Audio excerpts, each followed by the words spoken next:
Phase 3, Week 1, Day 3, Set 2 here in the SMITE Pro League. And a big shout out to our chair sponsor, Maxnomic, providing so many comfortable chairs for all of you at home. And yes, even you over on the European side can pick up one of your own chairs. Go to needforseat.com, use code SMITEMAX to get yourself a discount. And make sure to lean that Maxnomic chair all the way up because you're going to want to be focused up for this next game. The Tartarus Titans and the Solar Scarabs facing off live here in studio for our second match of the day to close out week number 1.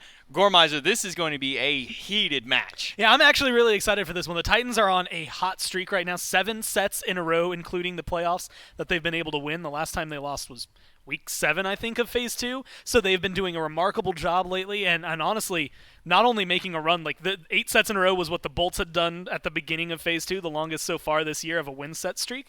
Not only are they looking to potentially match that, this is a team that, if they keep the fire hot at their heels, are going to surpass it. This is a team that can definitely surpass that, especially with the resurgence they've had ever since they added layers to the team. He's been a huge playmaker for that team, able to really pump things forward.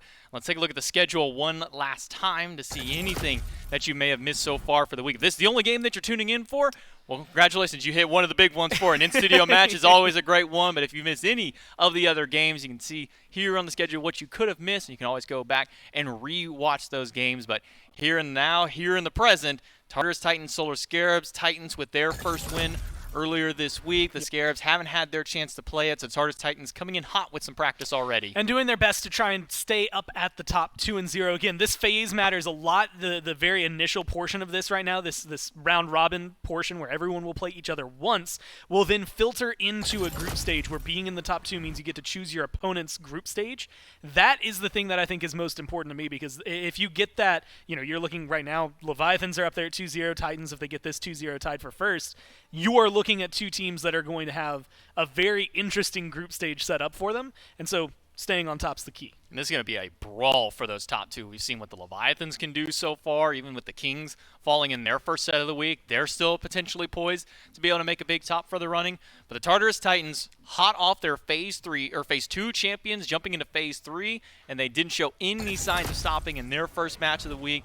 And talking about players individually, Cyclone Spin, one of the harder hunters to really ban throughout here. Gore, I know you've highlighted before in some of your trivia with some of these players, but Cyclone Spin, if I'm not mistaken, he has the most hunters played, or the most wide god pool out of all the hunters, at least. That, and I give him the credit. He's got the most gods played out of any player in the league. He has played more individual gods in his career than anybody else has been able to attest to. I think it was up in the high 70s, might be hitting the 80s as of this point. Yeah, things have been going really well. And I have to, again, jump back, not just to yesterday, but go back to the Phase 2 playoffs. Tied for the top kills, has remarkable performances, a lot of moments that I think would not have happened if Paul and Cyclone weren't firing the way that they were. The way that they played throughout that weekend really showed off. But I think Cyclone Spin specifically had a really big weekend to step up. Tied, I think, Zap for like the most kills and managed to get almost 50 throughout the entire weekend. And it's things like this Chernobog, the ability to rotate incredibly, as well as the fact that we've seen him, I'm going to throw it back there because I think it happened the last time they played the Scarabs. He played Chernobog and at one point was just ulting Stewart on cooldown, going into the lane and bullying him out. Well, let's talk a little bit with Cyclone Spin directly. We've got Dolson standing by for our pregame interview with Cyclone. Thank you very much, Des. Cyclone Spin standing by with me prior to the big in-studio matchup against the Solar Scarabs. Cyclone, you guys are on a big win streak right now if you're counting Phase 2, the Phase 2 playoffs, and then your first matchup already here in Phase 3. You and Aurora specifically, the duo lane's been playing so well for you guys. Do you think you're playing some of your best Smite right now over your last 7 or so sets? Not really. No. We're just kind of playing Smite. Sure. And we're doing better than before, but Sure. We're not really, peaking or playing at our best. We still have a lot to improve on. Scary thought, if there's still room for improvement there, because you guys are playing pretty well right now. Traditionally, and from what we've seen in your matchups against the Scarabs already this year, you guys have done very well over in the duo lane. Obviously, Stuart and Baronic, they're in studio here with you guys today. Do you think a good opportunity to keep some momentum to win the duo lane side of the map for you guys? Yeah. Generally, yeah. Sure. We like to win duo lane. You think you have the ability to do that more? You're feeling confident up against those 2 today? Yeah, we're confident against every duo lane. Sure. That's a good way to be. Kind of final thoughts here. I referenced the long win streak that you guys are on. Does that play into your minds at all? Are you trying to catch up with the Olympus Bolts, or are you just focusing on each match as they come? Just focusing on one at a time. I Sure. don't think the win streak matters that much. It's just, winning. All that matters is winning the tournaments. You guys have gotten a good tournament win. Hopefully you can get some more tournament wins later on in the year. Cyclone Spin, I'll let you go get ready. Thanks for talking with me, and best of luck. Well, thank you, Dave and Cyclone. That was a scary first statement to come from Cyclone. The fact that, it was asked, do you think that you're playing at your best? And he said, not yet. That is a terrifying thought if you're going up against this dual lane Gore. Yeah, I think that's the thing to think about it. Especially you have to look at it like this is like their third, fourth week technically of in-game play, or at least pro league play with layers. Granted, there's going to be some scrims in there, but like they brought him in, then they brought in Cyclone, then they brought him back, then they played the playoffs. They haven't actually had as long with this guy as most teams have had with their junglers. And so thinking the fact that there's still some synergy to kind of coalesce on makes it scary. If we're talking hunters, one of the newest hunters to the SPL is going to be Stewart from that Solar Scarabs roster, and has had a little bit of a shakier start, but he's starting to find his footing here with this team. Inbound over on Twitter has been bringing a lot of confidence towards this dual lane, towards his team individually. I know Mifflin has highlighted multiple times how he's talking how Bobby thinks that this is a top 5 team for sure. Yeah. And when you look at the top 5 that they've got to break through, that's a tall order for this team, but if there's any team that could do it, I've got to give that charisma check over to Bobby. He's been making Stewart look pretty hot. And I think that's the case for this, right? When you look at this, I'm going to throw out the way the Scarabs have played against the Titans. It's always been a 2-0. It's always gone the Titans' way. The last time they played, they only managed to put up 7 individual kills. But I have to look at actually some team that's not even in this set. The Valkyries is a good example.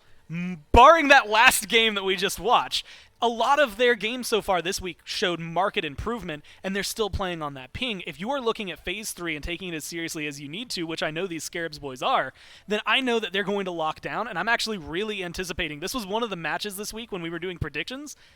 I was tempted to vote for the Scarabs. I didn't because heat check. Come on, Titans are on a hot streak. I'm not going to vote against it. But I do think that this is going to be a lot more than I anticipated, and I'm expecting a lot from the Scarabs. This doesn't even need to go their way just because it's the first matchup, but ideally getting a good win under their belt could change a lot for the standings. I know that everybody has been anticipating Stewart's performance. I've been seeing it all over Twitter. Almost every single player, even parents of the players have been tweeting out, can't wait to watch or can't wait to play with Stewart the GOAT this week. We'll see how he can perform here. I think this is his first LAN game, actually.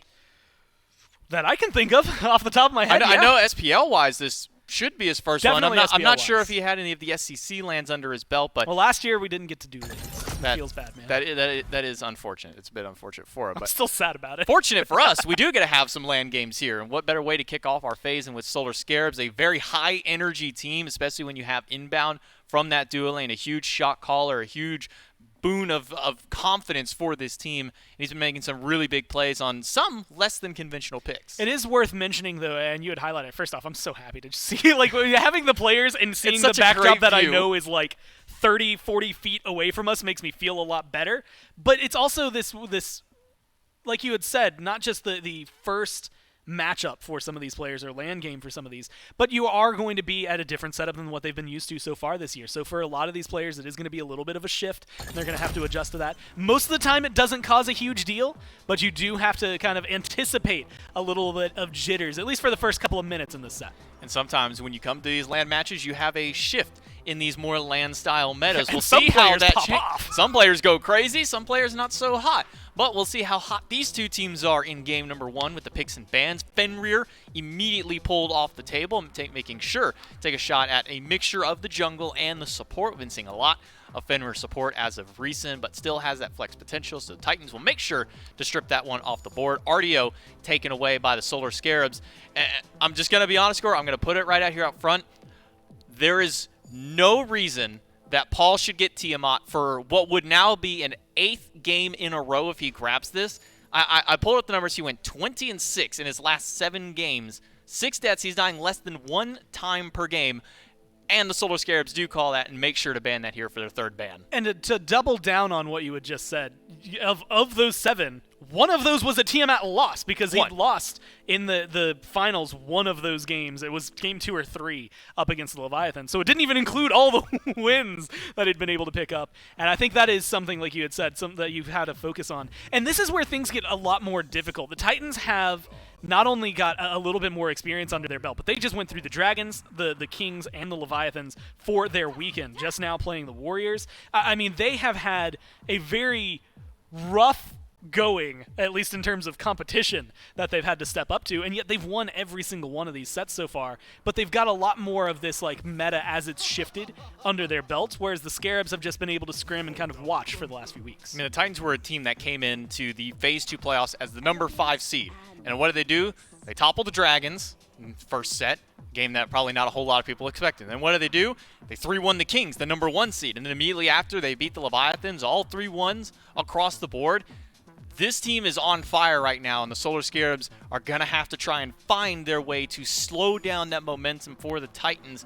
And with these first 3 picks, the Solar Scarabs are looking to do so. Cerberus, Artemis, and Umoja to line out the first 3 of theirs. Kamazatzen and Osiris, and on the other side of it, Tartarus Titans. They ban away the Giannis. I heard you get a little bit of excitement towards that Giannis ban. Yeah, this is something I had recently been looking through it, but a lot of the bans, like when you go through and you look at like top bans versus this team, most of the time it ends up being Tiamat. Not very surprising, right? Hey, yeah, she's really good. You kind of ban her. You could have fooled me. But there were a couple of teams, specifically 2, that had Giannis as their top ban against them, and it's because their mid laners are insane with them. Whirlwind obviously should be one of those that it makes sense, and they've banned, that's the most banned god against the Dragons. But the other team is the Scarabs, and I was wondering, especially when they took the shot at Morgan Le Fay, it's like Baronic, he's got some good mid laners under his belt, but Giannis is definitely the one that jumps to the forefront of my mind. So I like the fact that they've banned that, and they're trying to control it, because he seems to be one of the like more easier portions to control. If you can limit his impact, it helps deal with the rest of the Scarabs,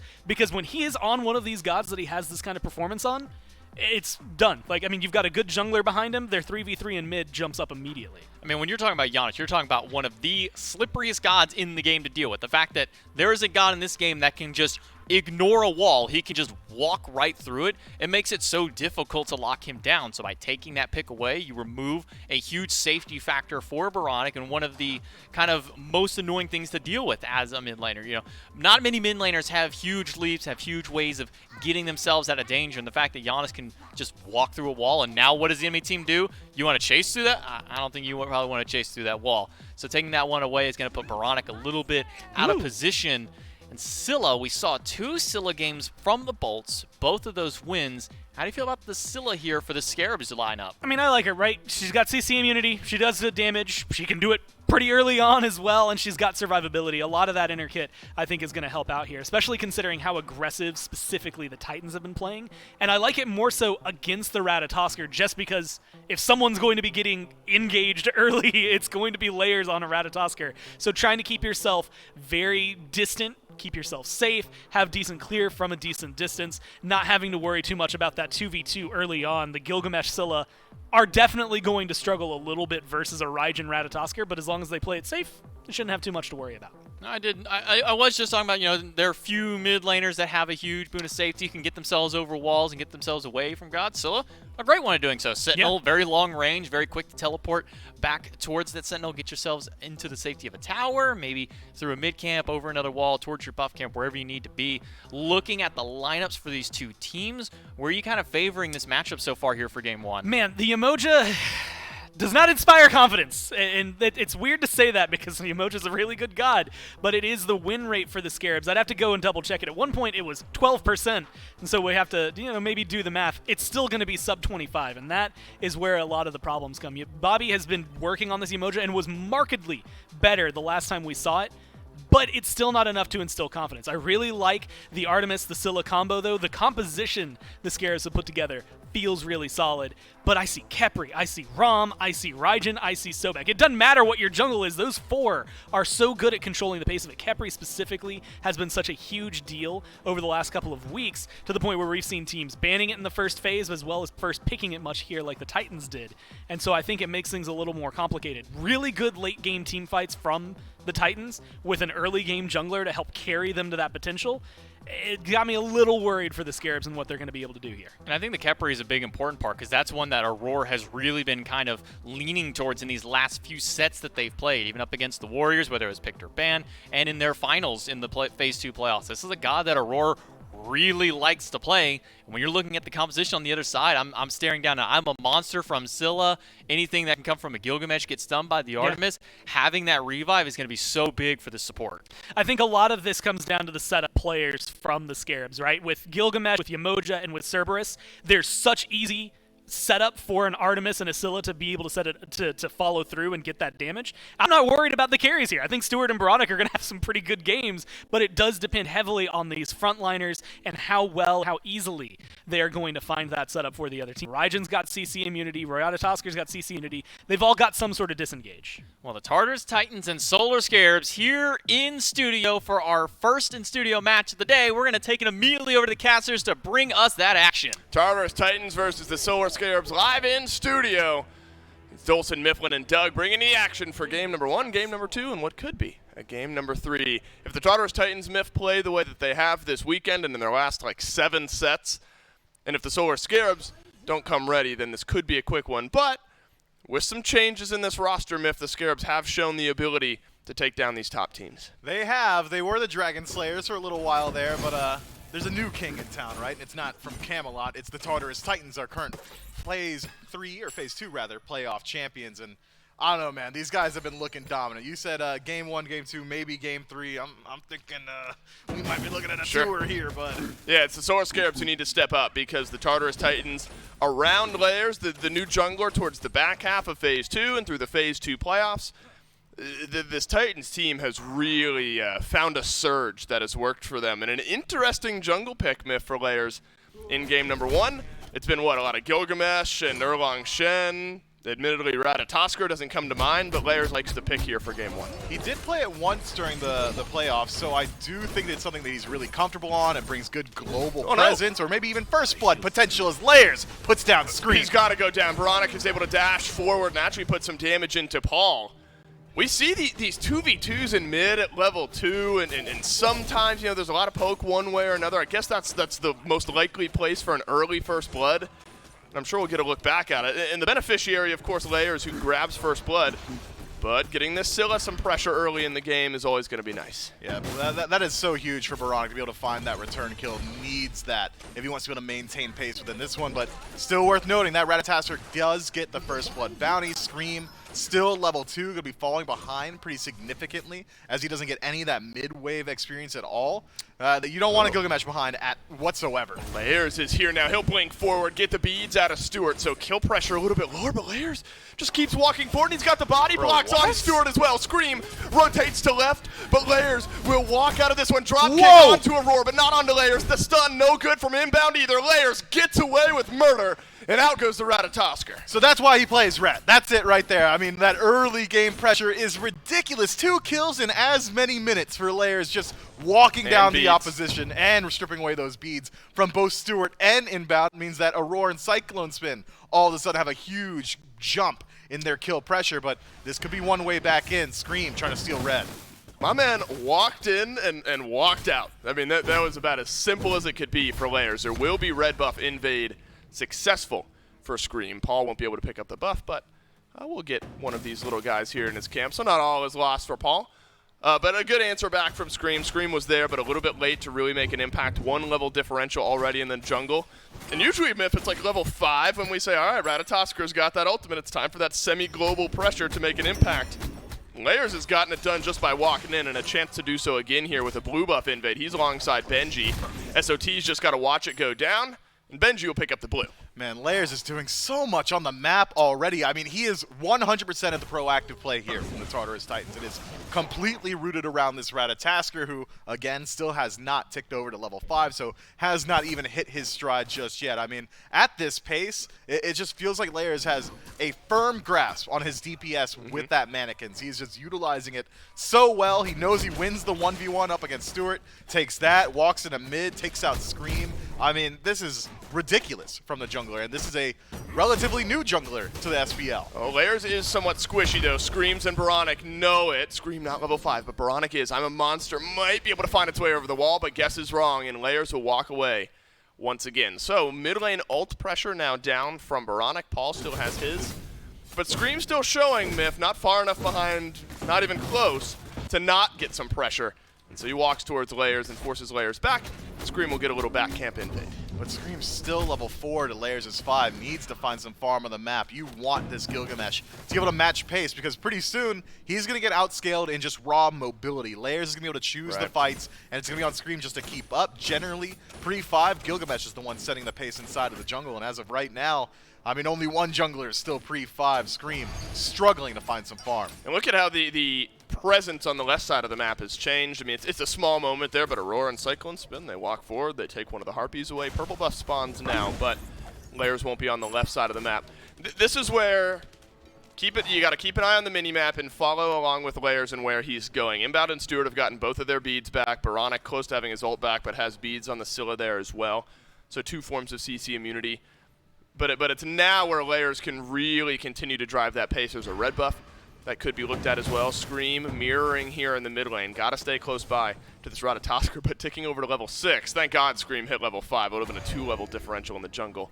So maybe some pressure now, or the potential is the word I'm looking for Scream, with Winds of Shamash to impact the map. And he just hits a significant power spike as well with his Blackthorn Hammer pickup. Not only is it a great infusion of survivability, but with Gilgamesh has a unique mechanic in that his first ability does additional damage based on your own maximum HP pool. So he's getting a double whammy. He's double dipping on this item, survivability and DPS through the roof. Thank you very much, Doug, the Sunforged Scimitar. And that bonus damage does not apply to the initial proc. It's only on the subsequent auto attacks while you are enhanced for 4 seconds. But that said, Scream is pretty high DPS right now. I'm not sure anyone on the map is going to win a straight-up 1v1 against him, despite being slightly behind. Right, we saw a bit of that earlier where Layers got kicked against the wall and still squishy enough on the Ratatosker, who's finished off his Acorn at least. So a little power spike there for Layers as well. But Scream definitely in a position to fight on into this one. Inbound on the Emoja. It's going to get rooted in place here, abducted out by Aurora. Beads used by Inbound. Scream into the back line, but Paul will send out the Taiko drums. Watch out for Layers. Layers has got Inbound, but Inbound walks out of the River's Rebuke. There's a Scarabs blessing on the Layers as well, and Cyclone Spin with the snipes, making a clean dive in the mid lane. Inbound, that's the same mistakes he's been making on this Emoja for years now. Just a little bit over-aggressive inside of the positioning, walks up alone, immediately loses out on his beads and the majority of his HP bar. And when you're low HP and there's a Ratatasker on the map, he's going to be able to chase you down pretty easily. Layers makes short work of him. Thankfully, Aurora, though, is able to keep him alive with that Scarab's Blessing, and that's going to be the strategy ad nauseum throughout this match. It's going to be Layers dunking the back and Aurora saying, all right, you're safe, do whatever you want. Because that's always been the downfall, it feels like, when we see Ratatosker, if it ends up going full glass cannon, dunk in, nuke a target, and then die is normally how it goes. But that's a great point there, Myth. The Scarab's Blessing, a bit of a bailout, a life raft from Aurora. In this composition, even with Cyclone Spin there, you see from the Tartarus Titans the ability from range to secure these kills as well. Suddenly you got 2 people up in the air sending damage your way. It's a difficult shot calling scenario. Maybe that's where Myth, Inbound, if you start to hit your stride in this game on the Emoji, you can separate out these fights a little bit and give yourself a numbers advantage. It could be, but you can't do it that way, man. You can't be the first one in if that's your strategy. You got to play that backline peel role if you're trying to separate the engagement. Inbound, though, trying to get proactive, unfortunately gets caught out inside of those mid camps, but doesn't fall too far behind. Still got level parity between Aurora and Inbound, so not too much loss by the Solar Scarabs. With this gold lead that the Tartarus Titans have already established, 8 minutes in, and now having spawned up the Gold Fury by removing this Greater Scorpion, so creating a POI on the map where they can utilize this 2,000 gold lead. Things are starting to look rough for the Scarabs. This next fight, I think, could be make or break for the Titans. Oh, and it's good you bring up the Gold Fury, Myth, because I think that's potentially an inflection point in this game. I'm a Monster, one of the best secure or steal ultimates in the game. And so, you know, if the Tartarus Titans have this lead, they're playing around these Furies. I mean, you don't want to have to think about a steal as your way back in the game, but it is a way back in for the Solar Scarabs for sure. Paul jumped on, will Thunder crash away, use the beads and the Taiko drums. Inbound still walking forward, the Riptide sends Raijin back towards mid. Whoa. Watch out, Cyclone Spin has taken a whole lot of damage. Sends snipes Baronic's way. There's a Scarab's Blessing on Cyclone, who's in the middle of the River's Rebuke. It'll crash in and it will time out. Solo or Troll is low, but Layers has got the gap closed, and the Solar Scarabs nearly get Cyclone Spin. They nearly get Layers. but they end up losing SOT at the end of the day. That's tough, man. The Scarabs play that incredibly well, trying to pick their aggression there. SOT's rotation out forces the ult defensively from Paul, but the follow-up damage just wasn't there. Inbound does find the pool, post-Tycho drums on a Paul, but no DPS to follow up. Cyclone Spin survives the River's Rebuke, and just at the end of the day, the Solar Scarabs just missing out on maybe 200 additional damage. Could have completely shifted up that fight, but instead it's the Titans walking out clean. And even though the Scarab's Blessing didn't proc on Cyclone Spin, didn't get the res, you could see that moment of hesitation that it brings in, and the Titans were able to re-engage after that. So even if it's not giving you a full-blown res, it's definitely making the Solar Scarabs think twice about those engagements. But you have to imagine that's the play style you still want to see from the Scarabs, right? Because when you're down like this, the Titans have already proven that they're a team with a lead like this. They will push it, they will play aggressive, and they'll make you pay for giving them an inch. And so the Scarabs can't give up those inches for free. No, you got to fight for everything you've got, tooth and nail. But the Solar Scarabs do have some fallbacks coming to the late game. Their scaling is incredible between Scylla and her one-shot potential. We've seen that a ton here in the SPL. Stewart on this Artemis is only going to continually scale throughout this game. So there's not too much emphasis on the early game. The Solar Scarabs don't need to weigh the early that heavily. Instead, I think they can just try and mitigate some of these losses, stem the bleeding, and make sure the Tartarus Titans don't pull much further ahead than where they are right now. But 2,000 gold, 10 minutes in, already generating threat on the Gold Fury merely by standing around it. The Tartarus Titans are looking to push this lead while they've got it. Yeah, I love that. You can see Aurora stare at it, walk towards it. I have to imagine the call was, can we do this? And then, no, probably not. The Solar Scarabs know that you're there. And I think that goes back to a conversation we were having prior to that fight breaking out in mid, and that's in the right position. Baronic could make a play on a priority target or a priority objective. Great pull in from Inbound, but Aurora will not be able to waddle around the outside, but flurry of damage puts him, what, a third HP down, still 2/3 of his HP. That's not a full commit from the Solar Scarabs. Maybe that's a moment where you don't quite know where the Titans are and you don't want to throw everything at Aurora. No, yeah, Baronic holds on to the ultimate, does connect the crush, and that is the majority of the damage output from the Scarabs there. But just being able to force that Scarab's Blessing would have been huge. If they could have taken that away from Aurora, this Gold Fury would have been a lot easier. Just hesitation to commit. Benji's around the back. Scream is separating Paul and Benji as well. Could be a favorable fight here for the Tartarus Titans if Benji is able to disrupt this backline a little bit. SOT has to jump away. Inbound left alone. Scarab's Blessing on in. Layers has found the back of the Solar Scarabs, and as we expect, Cyclone Spin's hitting the snipes, and that's gotten the kill onto Inbound. Baronic gets no one with the I'm a Monster, but Benji is still separating out this fight. He's taking a lot of damage. He'll have to dash away. We haven't seen much from Scream yet in this fight. With low health bars, there's a chance for him to jump in. What a calculated engagement. Did you see that? Layers goes in with a 3-man dunk in the backline just as the rest of the Titans completely commit onto Inbound, just creates so much space, and then immediately disengages. Tells me that that was exactly the plan. Layers says, I'm going to dunk, I'm going to back out, I'm going to get safe, kill whoever you can in the front line, and it works out perfectly for the Titans. And the Titans afterward don't stick around, they don't take the risky play. They'd already had a very expensive engagement, costing every single ultimate, barring that Scarab's Blessing, so they take that small win and they reset. Going into that engagement, it was roughly 2,000 gold in the lead, and they maintained that here, but that pressure, the ability to remove some farm from Inbound, keep him off the map, now he's looking at a 1-level deficit inside of the game. This is crazy, man. The Tartarus Titans, they're playing 4D chess, and it's just a treat to watch. Yep, and the Gold Fury didn't even end up falling throughout all of that. And so with the Oracles down, we've kind of had a reset on the left side objective, and the Titans can put some pressure there as well. Benji's going to get this tower down at some point, maybe just going to let a couple more of the minions fall off. But the point being, there's pressure building up on the right side as well. And so there's an opportunity for Benji to rotate out of this map, or outside of this lane at some point if he really ends up needing to. That's a nice double Riptide from Inbound. Cyclone Spin sending some damage towards the minions here. He'll back away. Thought for a moment there might be an engage, but the Titans will stay alive on left. They will. Now, what are they going to be able to do with this lead? Just kind of hovering around the Gold Fury. Solar Scarabs don't have vision this time around, as you highlighted. The Oracles are going the way of the Order side team here. Neither squad really feeling confident enough to pull the Gold Fury in their own right. but maybe a little bit of threat generated here from the Solar You think Scarabs. They're trying to Baronic pick is it up. making the Titans think twice about pulling this Fury with everyone on the map?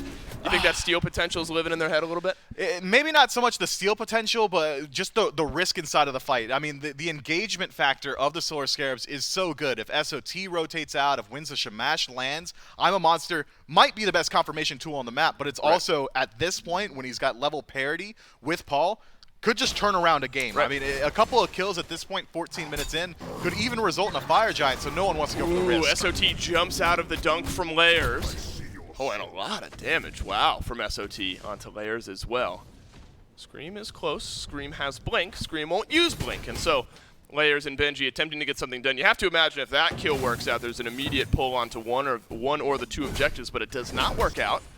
And that means Pyro. the Solar Scarabs can start up Pyromancer here. There's no one from the Titans on right, at least not close enough to put threat on this. So the Solar Scarabs, Myth able to take down, not the Fury, but they'll get the Pyro, and that'll get some gold back to the Scarabs. That's huge for him, man. The Solar Scarabs are maintaining this 2,000 gold deficit. Hasn't gotten And worse. When you've got scaling like they have, I think that's just fine. Between the Scylla, the Artemis, even Yamoja inside of the late game, all going to be huge for their team. The Tartarus Titans have been trying their best. It's not been lack of trying that has net them kind of a neutral 2,000 for the last 6 or so minutes. It's been consistent efforts of Layers engaging inside of these fights, Aurora looking for proactive pulls, but they just have not been able to find their feet under them. This Gold Fury, though, still can be that catalyst to completely change this game. If the Solar Scarabs pick it up, we're looking at a dead even match. If the Tartarus Titans pick it up, I mean, that could blow the doors open on this one. There's parity in mid, Myth, but the gap in the jungle was 1 level, it was 3 levels just a second ago, but Scream ticks over to 12. And so it's a 2-level difference over in the jungle there. It's not often that you see kind of these later on in the game, like big sweeping ganks to the right side of the map, but I guess Layers in the position that he's at, feeling comfortable enough to do so. Layers putting pressure on left here. Purple buff a little bit back from being respawned. Red buff is as well. Sometimes all you need is a pick. Both solo laners. Over on right, it's Benji who's generating a lot of this pressure. So if there's an early rotation out, it'll likely be Benji. An early engage, though, is onto Aurora. Drop kick, no good from Scream. Would have been a big engage there, but Bulwark of Hope for Aurora. Going to make it difficult to execute this Scarab. Both teams fighting over the Oracles there, but neither one willing to actually pull it. Crush and the entirety of Raijin's kit dropped on that one, but at the end of the day, it will go the way of the Titans, and the Solar Scarabs give up a little bit of space, and the Titans pull it. As you expect, Benji is around the backside. Good ult. Rivers Rebuke from inbound keeps the backline out of this fight. Aurora's got the Scarab's Blessing onto himself. Cyclone spin, dunks back down, and it's a big engage from SOT over on the Oracles. Baronic has got some big damage in here as well, and SOT going massive in this fight. The Titans had a lead, but lead no longer. Paul has to thunder crash away, and the Scarabs come up big. Paul, no relics available. SOT gonna keep Triple. this chase up. Finds the kill. Triple kill for SOT. And Dave, that's exactly the concern that the Titans had. They knew if they slipped up around this Gold Fury, their lead would be moot. Solar Scarabs now dead even, and it's all off the back of a phenomenal ultimate from inbound, completely separating that engagement and artificially manufacturing 2 separate fights. SOT diving on his own into the backline of the Titans, and the rest of the front line stuck with the Solar Scarabs on their side of the jungle. Crazy engagement, man. The damage output all there, and we were talking about that scaling potential. Stewart now starting to show it. That damage output from him, I'd say he probably doubled his damage in that fight. It was a good chain of CC for the Solar Scarabs. Great setup from inbound, and then SOT with a Stygian Torment locked both of the carries in play. Cyclone Spin dropped right back down. Gold Fury got is it. up here. I'm a Monster and Crush. That's enough to confirm, and the Solar Scarabs officially take the lead in the gold department. And what a set of breaks that have been thrown on Tartarus Titans train. It was Layers, it was early, and it was often.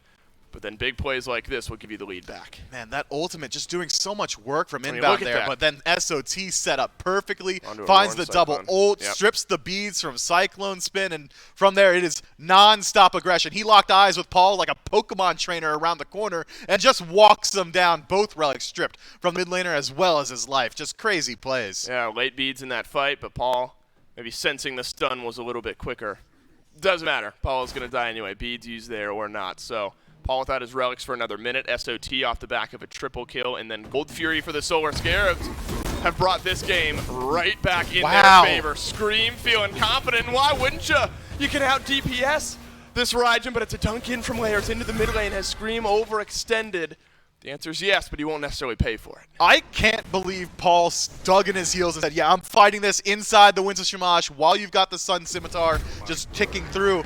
And he kind of survives barely. Aurora pulled right back in, and it's SOT with the Stygian Nice. Torment. Then a great Riptide from Inbound. Puts Aurora right back into the range of threat. Another Riptide again behind Aurora. You got to turn around and look at him every once in a while. And suddenly Inbound, Myth, I mentioned earlier in the game, if he starts to find his footing, things could feel interesting for the Solar Scarabs, and now both of the frontliners, the engage for the Solar Scarabs has been hitting.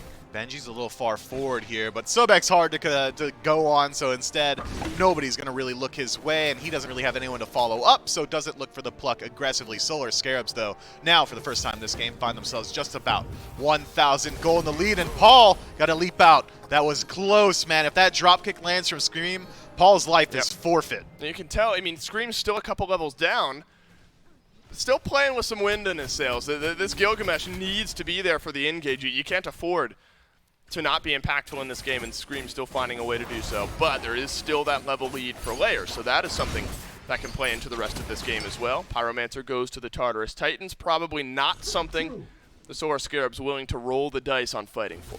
Man, Bobby said coming into this phase that he plans on finishing top 5, and a lot of people, they might have laughed it off, said, all right, you know what, you guys have been improving, but I don't think you're there quite yet.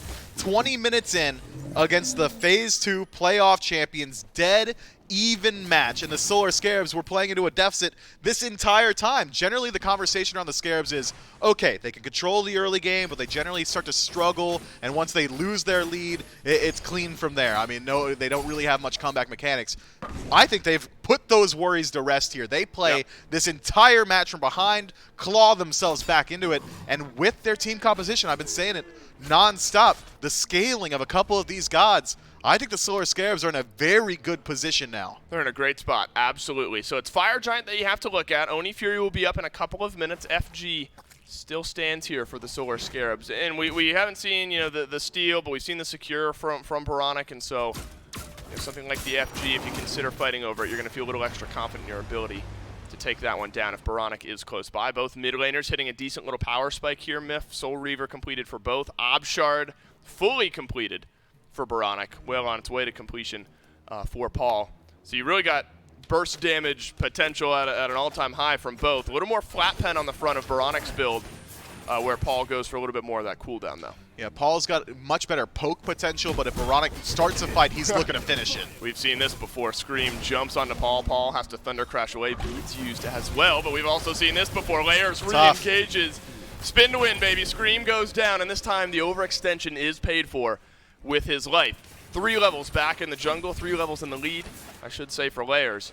What can you do with this advantage is what the Titans are wondering. Paul's a little bit low HP here, but can sustain back up with that Soul Gem slowly. Instead, going to head back to base, and 50% on your Raijin doesn't feel great, especially considering those beads are down. Pyromancer not up. Oni Fury hasn't respawned just yet, so Fire Giant not particularly on the menu here for the Tartarus Titans. Last time they took a risky neutral objective fight, the Solar Scarabs kind of slammed them, so I can understand some trepidation around it this time, but there still is 10 seconds left on screen. The Tartarus Titans grouped up on right. It's only Paul, not there on the red buff. No, I think they're just looking for picks. Yeah, that's like I'm like the devil on the shoulder asking him to do it. Yeah.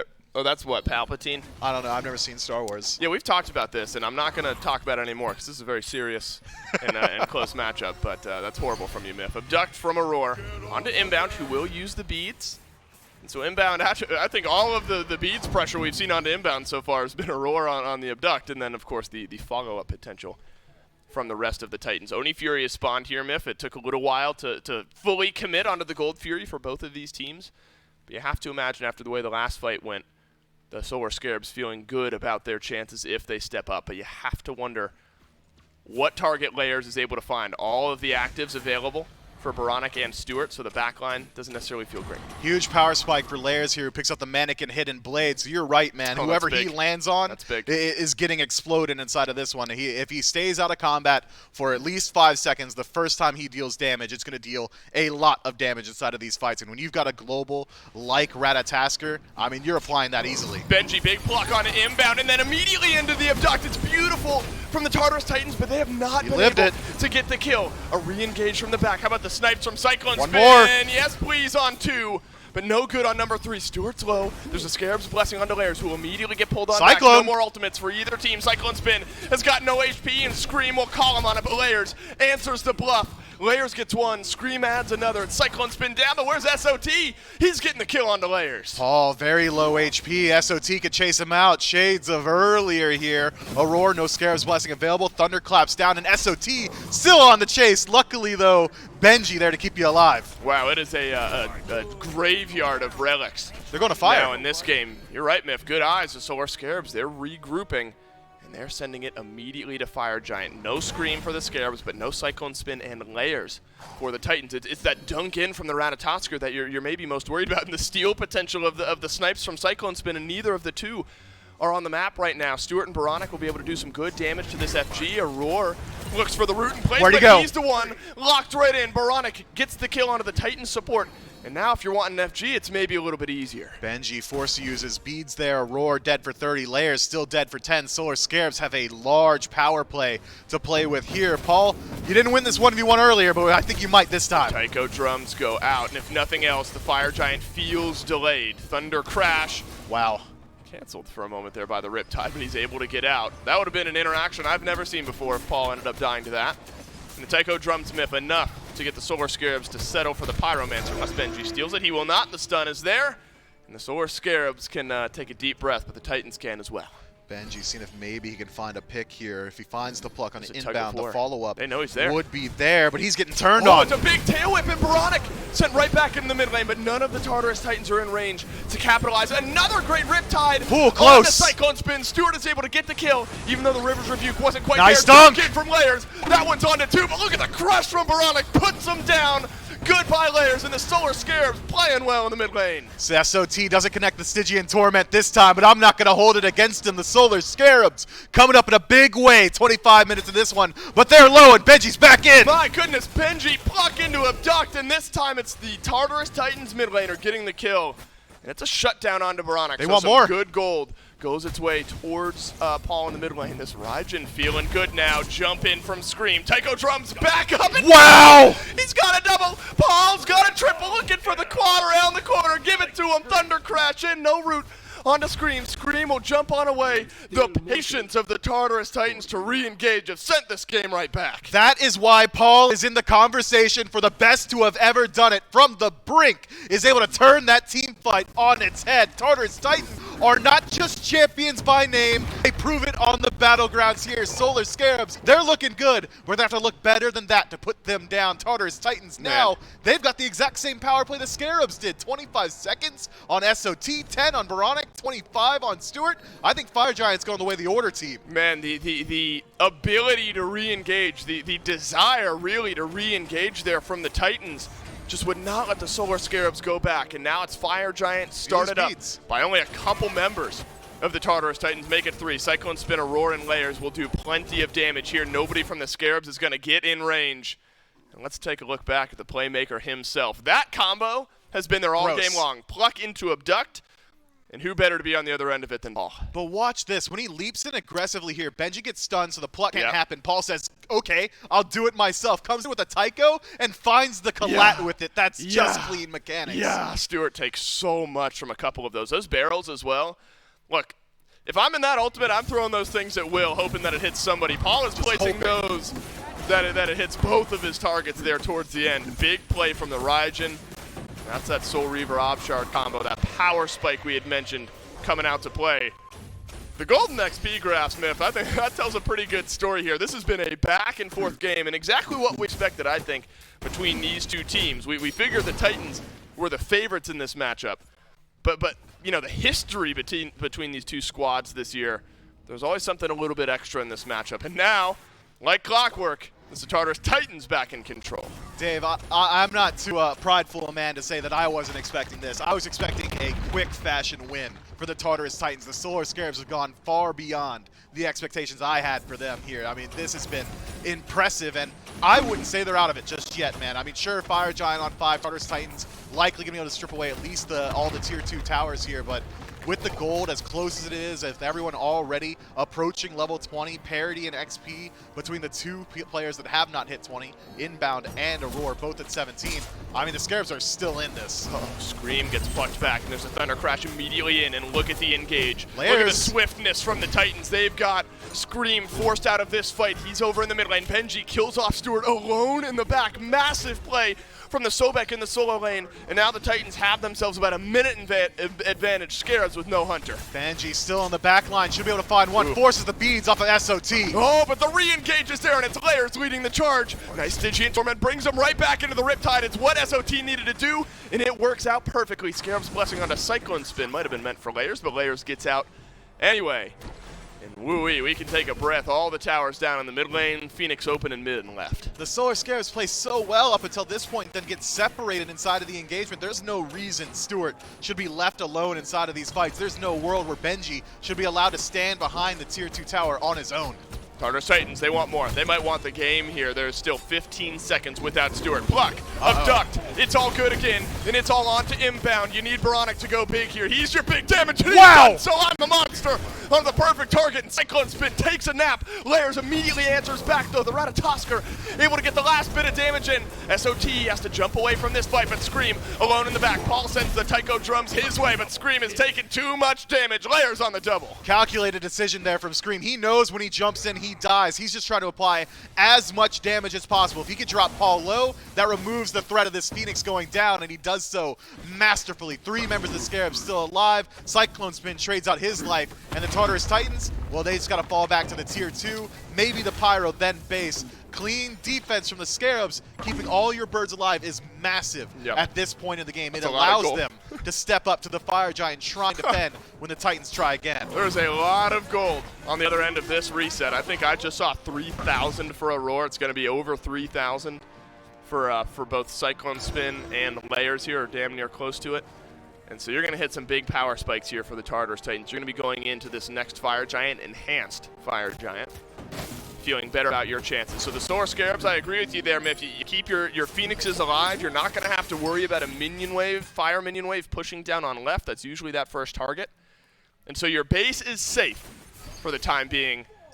But now you're fighting that mental battle going into this next FG, knowing that this game slipped away a little bit in the mid lane, or in the mid game. Tartarus Titans, though, take a peek at their relics, Dave. Not many are still available. Sure, the Ankh is up. That's going to be huge inside of the team fight. You've got about 45 seconds left until this Fire Giant spawns. The only relics I'm really concerned about for the Tartarus Titans are the Aegis for both Cyclone Spin and Paul. Got about 80 seconds on those. The Solar Scarabs, if they want to, can try and push this pace and force the fight a little bit earlier while they have a relic advantage. Or, I think more likely, the Tartarus Titans are going to try and slow it down around this Fire Giant. Got Aegis off of Paul and Cyclone Spin.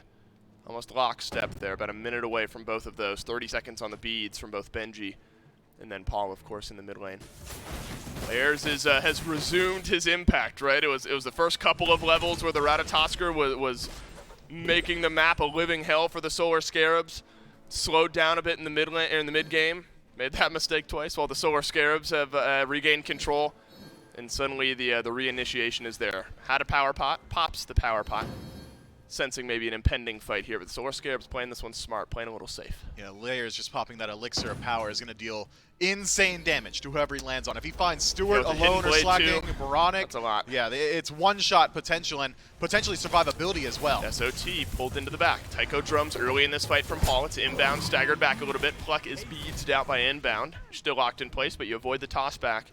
So Tycho drums Myth, admittedly a pretty big ultimate to have down going into this potential fight if the Scarabs step up. And it's an enhanced Fire Giant. The Scarabs have to step up. They need this to go their way. Scream jumps over the wall. Benji gets the pluck, but no one in range. That's I'm a monster Layers. used very early on. Where does Layers go? There's a whole grouping of backliners. You got to do it. That's what I'm saying. My mental's telling me to go in, and he will go in, but he does not hit the dunk. SOT is able to avoid it. Benji knocked in place. Layers finds the backline. He finds Baronic. Wow! It's absolutely decimated, and it's Layers who deals the killing blow. But can Layers get out alive? What? Blessing massive from Aurora, who then dashes away to get his jungler out safe. It's a kill and then out for the Tartarus Titans. The Solar Scarabs not giving this one up, though. Layers still low on left. SOT has isolated himself. gonna- He's trying to buy time for his Well, team, but Scream! Scream's in, and he Scream! finds Layers! Scream gets the kill on the Layers, and Scream gets out as well. The Solar Scarabs will not go down. SOT sustaining up over here on the right. He's going to waste some time. But the Tartarus Titans realize that it's maybe the last kill we're going to be able to get in this fight. The Fire Giant has been delayed, and the Solar Scarabs have done you one better. Both of these junglers diving their targets and doing it well. Aurora needs some love there, though. That fight maybe looks worse if Layers dies without that Scarab's blessing. That Scarab's blessing was microseconds, right? I mean, I didn't even get to see the animation drop onto Layers' head before he was already teleporting over towards his support. They for doing the it? Solar Scarabs. They reset. This They is reset. an inbound call, 100%. This is exactly what they Whoa. love to do, and it's burning fast. They're so slow. The Tartarus Titans are so slow. There's Paul around the backside from the mid lane. Fire Giant down to half HP. He does not have Tycho drums yet. Sends the Raiju on a damage. Fire Giant. Taken down Wow. by the Tartarus Titans. Looks like Paul maybe steals it away. Paul gets the dough. At least the Scarabs make the call, and it's not working out. A sickening strike from Benji in the solo lane to secure the FG. Paul demands perfection from his opponents, and the Solar Scarabs did not have it this time. Benji might be able to find the pluck. Raiju's good, but a Riptide separates this one. Able to squeeze by, though. Tartarus Titans, they're primed and ready. They want to win. Oh yeah, Stewart's dead for 30. Do they have Scream him? is dead for 40 inbound. Oh. Get out. Piranha can spread out some AoE damage here in this fight. He does not buy him a monster, but he does have frontliners to buy him a little bit more space. Benji gets the pluck onto Cerberus. Cyclone Spin is here. He's going to deal some big damage to this Titan. He's going to deal big damage to SOT. The Scarabs, they've stayed alive in this game. But Burning. the clock seems to be striking midnight. The Titan going down way too quickly, and the Titans stay alive. They'll do you one better. They'll win game one. What a crazy game, Dave. What a treat to watch.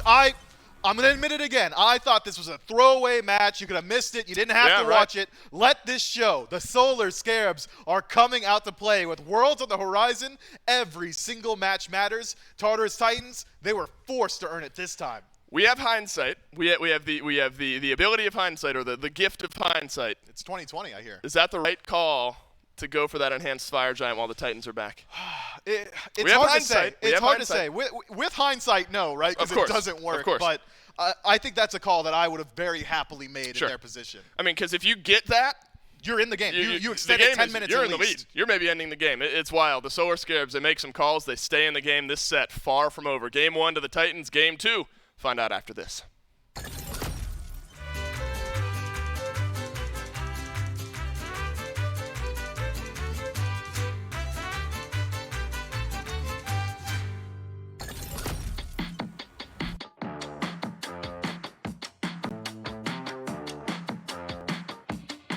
Don't force me out of bed in your society. Don't push me down the road you're bringing down. Don't try to fix my head, it's just your anxiety. Don't hush me now, 'cause I just wanna shout.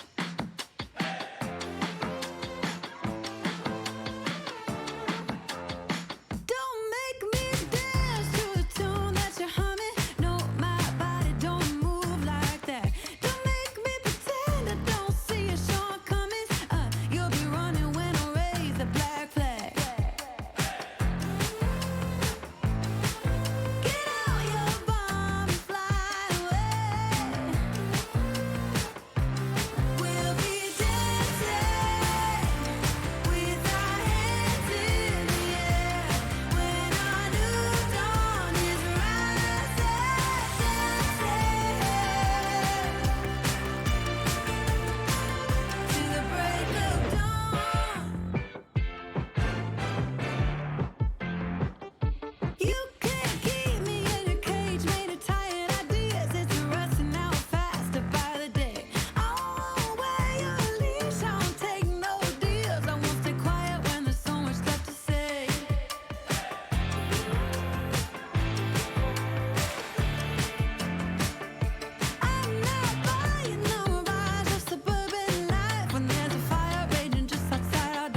welcome back to this big in-studio matchup of the Tartarus Titans and the Solar Scarabs. If you want to show your support for these teams, not just by watching, you can also buy some sweet merchandise from these teams thanks to our sponsors at Insight Apparel. You can go to shop.smiteproleague.com, pick up all of your SPL merch, whether it be a jersey, a t-shirt, some of the shorts. I think the Tartarus Titans even have a pair of shorts that you can buy. There's hoodies. There's all kinds of things available for you at shop.smiteproleague.com. That way you can show your support for the SPL and for your teams. I'm J. Mac Tucker. Joining me back here on the desk is Goran Meiser, getting ready to go into game number 2 and breaking down game number 1. That was, I think, a lot closer than many people expected it to be. And honestly, it started off looking like what people were expecting, right? The Titans get off to a really good start. Layers has a really good early game, and they're picking up a lot of kills. Not without fight from the Scarabs, but enough that it's starting to get the ball rolling. And then I'm gonna put some respect on his name. Solar Troll came in huge Massive. to help turn things around for their team. And if it hadn't been for him, I think this early game starts to really skyrocket for the Titans. But he gets a lot of kills and helps kind of even things out for them. And then from that point forward, it's him. And then a little bit later, you get a lot of good from Baronic. You get some really great plays from Scream. I think the Scarabs really stepped up, but that's glancing over what was otherwise phenomenal performances from Layers. Paul had some nights out, oh man, was this man playing some Raijin, as well as the saves coming in from Aurora. A couple of them felt like last-second saves for them. It's just so many little moments this game where it really felt like that core 3v3. And, of course, the FG steal was such a big deal. Not only being able to pick that up, Benji credit for the FG steal, but that the kills afterward are massive for the win. I mean, the fact that he didn't even throw the damage towards it entirely. He threw out Raiju onto somebody else, Percussive Storm, it bounced over, and then Benji's able to get the steal. Huge turnaround play at the very end for the Titans because the Scarabs had a really good fight right before. Yeah. And when that fight happens, I'm like, all right, we're looking to go another probably 10 minutes in this game, or maybe now the Scarabs can start pushing down the Titans map. But then they get that one steal, and it's all over from there. Titans come out with a big win in game number 1. And looking towards game number 2, Gore, is there anything draft-wise that might need to make adjustments? To me, it kind of just felt like more just an execution style from the team. A little bit of that, but I feel like if you didn't have to deal with the Khepri, you'd probably be a little happier. That might be but good. The problem is like Ardio, Hell, Tiamat were the 3 bans from the Scarabs in the top, and they then first pick Khepri. It's just like, okay, well, I don't want to trade any of those out for a Khepri. I don't want them to have Tiamat. I don't want them to have Hell. I don't want them to have Ardio. And so it definitely is falling into this, what can you draft to play against it? Again, like you had said, how well can you execute against them? Maybe a literal execute to deal with the Khepri res, but also I think just having those moments, like I think Mifflin had even called it out, if Layers does not live in that last engagement, it's probably a drastically different in terms of fight for what happens afterward. And so a couple of saves there from Aurora that really, really nailed the hammer. Let's see if anything does change in picks and bans for game 2. Let's hop right in and see where the priority is set. It will be Tartarus Titans taking first pick in game 2. Solar Scarabs electing to hold that second pick in game 2. And you kind of highlighted not a whole lot of bans I'd want to trade out as far as giving up a Khepri. And the Titans have been very comfortable first picking this Khepri every single time they get the opportunity to do so. And honestly, it just comes from a lot, again, the experience over the last few weeks. I think that they've been playing a lot where Khepri has been in the high present. I mean, go back to the Titans-Kings set in the Phase 2 playoffs, and it's like nobody had been talking about Khepri, I think, prior to that day, at least not as much. And then all of a sudden, he's like first ban, first pick for a set, and it's like, oh, right. He's something that can be difficult to deal with. And I think that that's, again, a problem that the Scarabs are going to have to try and tackle here. Change of pace for the Titans bans. They're going to go ahead and throw a little bit of respect towards Solar Troll. That Cerberus came up huge for them at that Gold Fury fight. He got, 3 people with the Sinjin Tournament, ended up pulling 2 of them in, getting a big kill and a big turnaround at that fight, kind of what set the Solar Scarabs back in pace.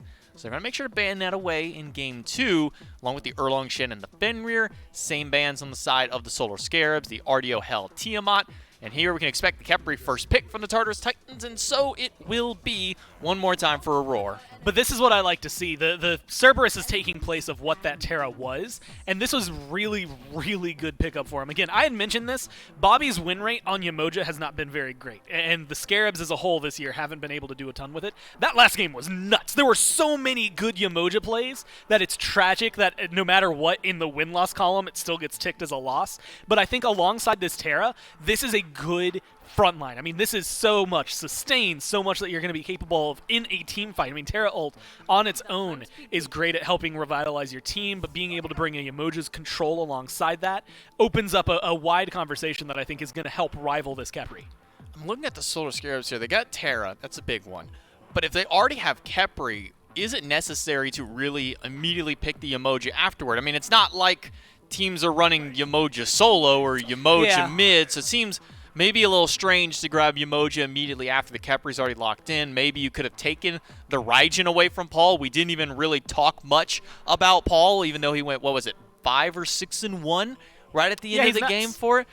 But it's just insane to me that Paul is able to get a repeat performance on another guy. I mean, he went, what is that game Inbound was ours. We win that the 9 booth. times out of 10, easily taking this game too. We'll see if Inbound can live up to those words and take game number 2 from the Tartarus Titans. Maybe bring us to a game 3. That'd be an exciting way to cap off the weekend for our first week of Phase 3.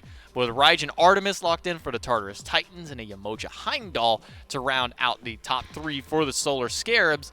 Immediately, once again, the Titans are going for some more respect bans towards Baronic, Scylla, and Giannis. This time taking Scylla away, showing a little respect towards him. And I wouldn't be surprised if the Scarabs pick up their mid here. I feel like Scream might want to wait one more pick before he locks in his jungle. Although this is where they locked in the Gilgamesh last time. Morgan Le Fay was the mid lane ban that the Titans had opted for. I think she's probably a little more easy to handle, although still a lot at that when in the right hands, and we have seen Baronic with some phenomenal performances for it. And this is something that it kind of goes back to what you had been saying, like Terras, Yamoja at the very top, like they just locked in Khepri. Did you have to double down to get these two? But I think it's one of those things that it's the benefit of you get 2 really high priority picks, and you don't have to show your hand too much, right? I think they're still in a very wide open conversation where they're going to be able to opt in for Scream's jungler a little later and to get him here for the Tsukiyomi, but then also kind of shake things up in mid and see what you're going up against, especially now because if you're Baronic, you're like, what jungler am I going to have to deal with? You want to wait a little bit. Definitely want to wait some. Tsukiyomi, the 4th pick for the Solar Scarabs, coming right out of the ban phase. The Camazotz and a Sobek banned by them 2nd time around. At least some options over to the Tartarus Titans. And Gore, how could we just forget the fact that Odin has not been looked at by these 2 teams? He wasn't picked or banned, I believe, at all in game number 1. Nope. And in game number 2, he makes it all the way to a 4th pick for the Titans and Osiris to round out the draft. So now you know what jungler you're going up against. Now you know what the solo, you know what that front line looks like for the Tartarus Titans. If you're Baronic, what in the world mid lane are you looking to pick here? Man, I don't know. Like, it's one of those things that, I was thinking, yeah, we'll see what jungler you're up against. I forgot about Osiris existing, period. If you get as good a start as Layers got in game number 1, I think it can be just as oppressive, if not more oppressive, having the Osiris run you down. I mean, I know things like Morgan Le Fay are still really interesting to potentially have. I think it's going to be fun to see what the swapped up are, and this is where things get a little more interesting because this is where Baronic's God Pool has to kind of showcase itself, right? The Scylla had some really good engagements, had some things that maybe didn't quite execute at the exact level you would like, but either way, at the end of the day, was still really solid. Giannis has been that go-to, but it's been banned away, and so it's that question of what else can you perform at that level on. And he opts for the Morgan, which has been one of the top tier mid laners lately. I'm actually really excited because there's so much you can do with this pick that it opens up so many conversations. I mean, having your own hi-rez, your own Odin cage, all of a sudden makes things a lot more interesting. The damage that she's capable of doing in terms of separating it, I think the backliners on the Titans have to be a lot more worried if Baronic plays the way that we're used to seeing Morgan get played. I was kind of thinking in my mind, what mid laners have a good escape to get out of Odin cage. Merlin's probably one of the first ones that comes to mind that's still kind of at the top end of it. He can flicker himself out, but it's a very short range, so if you get caught with that a little bit too early in the engagement, you could die. But what better mid laner to get out of an Odin cage than to have the god that can transform into Odin and jump out of the cage and then drop your own cage down in the middle of a team fight? It's a lot of potential with this Morgan. There's a lot of very big picks available. You already highlighted grabbing Khepri, having an Odin for yourself. You have a double Yamoja, so you can get big walls out there, even a double Terra, so 2 Earthen Furies available. Even if you want to go for burst damage, Well, there's a Tsukuyomi right there, and what's better than 2 piercing moonlight straight in the back line? Maybe even try and kill those carries out. The only issue I have is when I look at the Scarabs, Heimdall is the only one who can, like, and I'm going to put this in quotes, reliably get out of an Odin cage, and that is the Bifrost gets him out if you can stand in it long enough with no one, like, really locking you down. But Terra, like, I mean, we've seen the Phantom earlier. I wouldn't be surprised. It almost feels necessary here. But, like, Terra, Yamoja, Tsukuyomi, unless his ult is up, and the Morrigan are all going to struggle a little bit. There's going to be a lot of opportunities for this Odin to find some good lockdown. I think the Scarabs might have boxed themselves in. It's going to be interesting to see how they were able to perform up here against the Titans. Game number 1 was a very tight-knit, close battle between these two teams, barring all the way till the mid-30s in minutes, nearly getting towards a 40-minute game for game number 1. I can only expect similar results here in game number 2 for these two teams. Yeah, I'm expecting a lot out of this. You add Terra into the mix. Again, when the 5-on-5 start, barring Odin Cage, I actually really like the sustain the Scarabs have. It's just whether or not this Odin can go big. Will the sustain be enough to keep the Scarabs in, or will the Tartarus Titans run away with a 2-0? Let's find out right on the battleground. There was some fireworks in game number 1 between the Titans and the Scarabs live in studio. And still Dolson, Mifflin, and Doug bringing you game number 2. Miff, between sets, we saw a tweet from Inbound. He said 9 out of 10 times. I wanted to say it. Miff, I think we saw a tweet from Inbound between games, didn't we?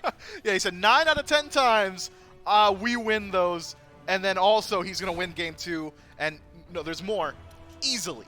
My man put the adjective easily on this one. So expect great things from the Solar Scarabs. And I do, by the way.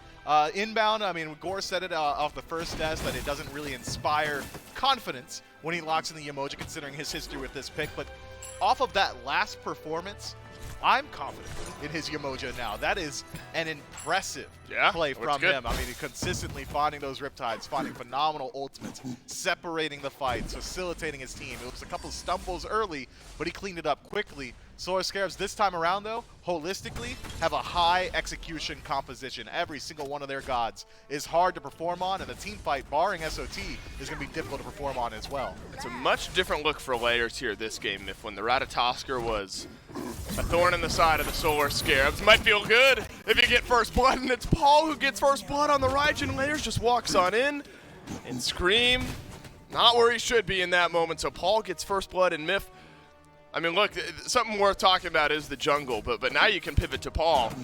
Look, the guy's going to eat some bans. You're going to have to take stuff away. Feels like he finds a way to play every pick well. He's the best, man. He's just the best. I'm not willing to have the conversation anymore on who the GOAT is. I think it's Paul, man. He is Putting just his so foot down. consistent. All right. And you know what? I got to give credit to the Layers. This is 2 games in a row. He just walked in on first wave and Could got help. first blood. Could help here in duo lane as well. Inbound and Stewart jumping away. Scream back from the graveyard. Surely not. Over here by Layers. He'll send some damage Layers his way. And the Harpy will end up going down. So some pressure on left here, but Scream unable to get much done. Layers on a journey, and I think Layers does deserve some credit here, Miff. I mean, great game on the Ratatosker, and now looking good early on this Osiris, not shying away from early pressure. No, he has been consistently finding that early pressure. I mean, last time around, had he walked into duo, I mean, he got his second kill at the 2-minute mark, so he's at a slightly slower pace this time around, but I would say equal impact, and already looking at a 1-level deficit inside of the jungle. Scream shows up, watches his large Harpy stripped away on the left-hand side, and then went back to base. I mean, that is not a great start for Scream out of the jungle, and it's going to be a pretty slow start now for this Tsukuyomi. He's going to have some opportunities to catch back up. Osiris eventually will start to fall off slightly, but I don't expect Layers to slow down. No, Aurora looked good on the Kepri. We've talked about Inbound a little bit and how the Emoji looked pretty good. I think Aurora had a good Kepri game there as well. I think worth talking about both the Hunters in this matchup, not even necessarily the Artemis and the Heimdall, which is worth talking about them at some point, but I think Cyclone Spin and Stewart both had some interesting games in game number 1 respectively. You could totally understand if there were some nerves for Stewart. You know, you're with your team, you're in studio now with the Scarabs, playing up against the Titans after all the moving and shaking that happened with those rosters. You know, it wasn't the flashiest performance, but you could still tell that Stewart's been playing with some confidence with this team. Cyclone Spin as well, you know, a tough game in game number 1, but now on an Artemis, a pick that gives you the opportunity to bounce back. I peek around the corner there and see Layers and Paul rotating in, and I'm starting to feel bad for the Scarabs, but they'll turn away and head back to their respective lanes. You know, worth noting, last time Cyclone Spin and Stewart lined up against each other, Cyclone Spin swamped them. I mean, I'm not going to mince words. It wasn't pretty. It was a bloodbath. I mean, Cyclone Spin made an example of Stewart the last time these two teed off against each other. But this time around, it's been a much more even matchup. No solo kills. The 1v1's been looking good. Both guys have been rotating out very proactively. I mean, last game we saw both ADCs rotating around level 7 towards these mid-team fights, so I'm very excited to see how this one pans out. That said, Cyclone Spin picking on this Artemis, that's a scary proposition to line up against. Agreed. I wouldn't slight Stewart in the least if he just decides to play very passively inside of this lane. We know Stewart likes his Heimdall, so I think that pick carries some weight for him moving forward here as well. As the game goes on, this Heimdall's going to start hitting like a truck just a little bit more and more. So probably quiet in the duo lane unless we see Scream and Layer start to rotate this direction. I think the Tsukiyomi pick is going to be interesting here, Myth, because remember when the Scarabs brought in Scream, that is where a lot of the playmaking, the first bloods, really started to arrive for this Scarabs team. And maybe Tsukiyomi the type of pick, especially with that Piercing Moonlight, kind of get into the backline free card. Maybe we start to see some waves made here in Game 2. Yeah, I think Tsukiyomi has an interesting power scale, though, or bell curve, if you would, in that a couple of items in, he's going to see a significant increase in damage and kill potential, but as of right now, generally he cannot act as a solo agent, whereas Layers, if he's walking up against anybody, he's winning that 1v1 with the mannequins and the stone-cutting sword, despite stone-cutting seeing a couple of nerfs recently. Yep. He's still shredding. I don't like anybody's odds up against Layers inside of a fight, whereas Scream, I mean, we're about 2 items out from his prime. And I'm excited. Look, I know we talked to, was it Zapman earlier, was like, yeah, I'm not really excited for the big update next week. Hunters, man, they don't know anything. Yeah, well, he's sad because the junglers are going to be so good in that update from all accounts and from what we can expect. And so, you know, I wonder, God, are the Solar Scarabs going to get a pretty big power spike? Because Scream has been this big playmaking guy for them, and suddenly Jungle maybe feels a little bit better. There's a lot of intrigue, Myth, a lot of eyebrow raising to be done over the next couple of weeks, especially with the big update just around the corner. But we are living in the here and the now, and we've got to play with the jungle as it stands. And Layers in Game 1 made it look pretty good on the Assassin-esque jungle, so Scream an opportunity to do so here. Now, Terra over in the solo lane, Myth, up against Odin, I think is an interesting matchup in this one. I've gotten used to, admittedly, Sobek versus Cerberus. I think that's just kind of been the 1-2. One team gets one, the other team gets the other, and we kind of go back and forth on that. Odin largely has been banned out, which is why he's not always in that conversation. But I guess in a matchup where you really want this Yamoja, but Terra's also a great pick, you send her over to solo. Yeah, I mean, this is a lane of 2 late-game team fight monsters. Ring of Spears and Earthern Fury really legitimately do shift up the team fight so much.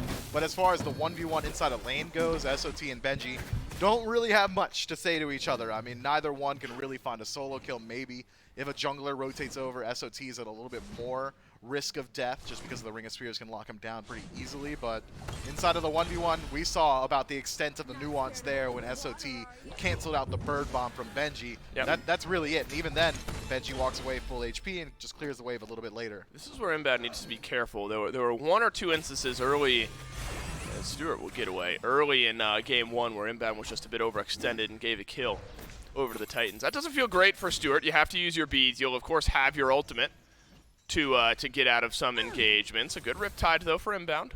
We'll put a Roar just a bit off kilter. But I like this from the Scarabs. You see some pressure building on the left. You immediately send a reply. Baronic and Scream start to give some help over to Stewart and Inbound. Your ADC's at half HP. Throw him a little bit of a bone there. And I think Baronic, you know, a moment there, you see him in stealth, and that's a pretty good conversation starter. There's some gods that we've seen Baronic perform really, really well on here in Season 8. And Morgan is not bad for him by any means.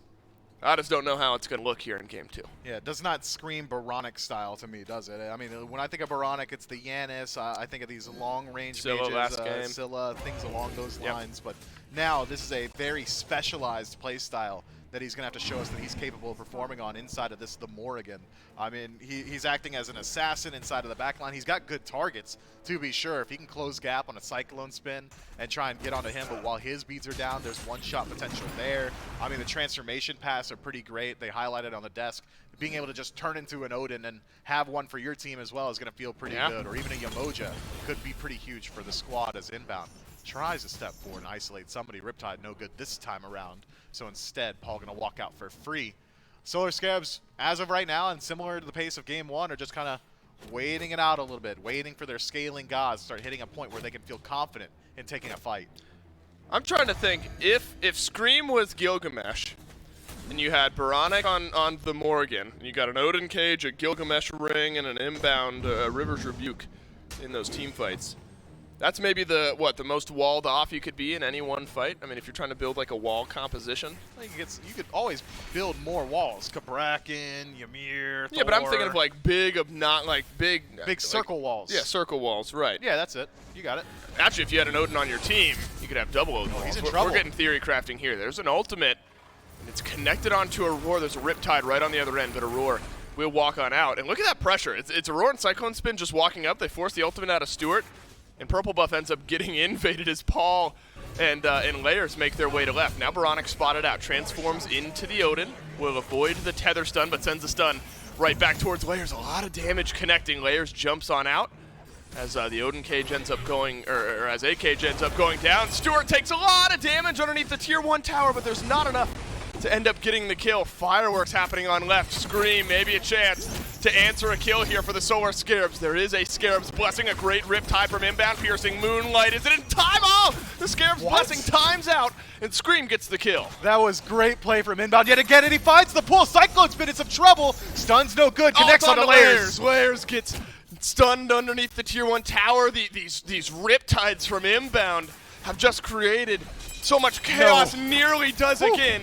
Caltrops down, but we're going tower diving. SOT rotates all the way over from solo. Cyclone Spin deleted by Scream. Layers does not have a lot of mana here, but it won't matter. Has just enough health and not enough cooldowns from the Solar Scarabs. A 2-kill swing on left. They might look towards the Gold Fury. Stewart's a little bit low HP instead. Take this win and get out. But back to how that initially started. The Tartarus Titans going for a bit of a tower dive onto Stewart inside of the tier 1 on left is immediately crushed by the ultimate from inbound. One more auto attack from Cyclone Spin is the difference between an alive Stewart and a dead Stewart, but the ultimate from this Yamoja blocks that very last auto, keeps the ADC alive, and keeps the fight alive afterwards. Solar Scarabs, they're in it, man. They're trying to push the champions to the absolute limit here. Dead even match, 11 minutes in. And who is at the forefront of that, Myth? It's Scream, who grabs a couple of kills here. You walked us through how that's all started. Who benefits, I guess, is what I'm looking for here. And it's Scream with a couple of kills. And he's gone Transcendence here, Myth.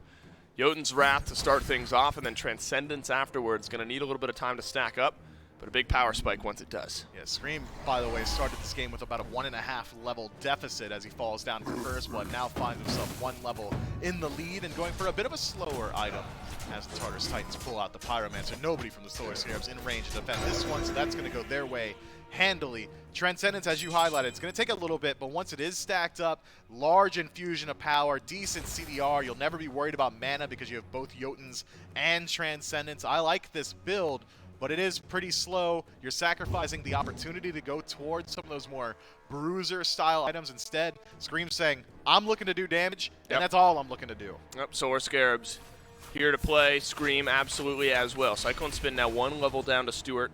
Ties things up in by the completion of that sentence there. But the trend of that lane still feeling pretty good for the Heimdall and the Yamoja. Aurora's looked good on this Khepri, but just raw chaos, I think was the word I previously used. Inbound has just been so on point. The Riptides, the River's Rebuke, they've all looked great as far as setting up fights, setting up kills for the rest of his team. Cyclone Spin just above half HP here. Purple buff looked at. Scream is rotating in. Stewart connects with the ultimate. Aurora's going to crash back down, but Layers off to the right-hand side. Scarab's Blessing is here. If Aurora needs it, it's a River's Rebuke from inbound, and the Scarab's Blessing will send Aurora right back, and inbound gets the kill. A Riptide cuts off one of the escape paths. Layers will stick around here. Benji's rotating over from solo. but that is a simple collapse that works out for the Scarabs. And they're going in again. Cyclone Spin Man Oh, stepped man. up too far, and he falls down to Scream. Layers in some trouble. Riptide sends Layers right back. Scream on the killing spree, but no piercing Moonlight Benji. to further close that gap. Ring of Spears is down. That's going to keep SOT and Baronic right where they are for the time being, but no further follow-up. A Gold Fury looked at by the Scarabs, and the Solar Scarabs in Game 2 starting to drive things a little bit here.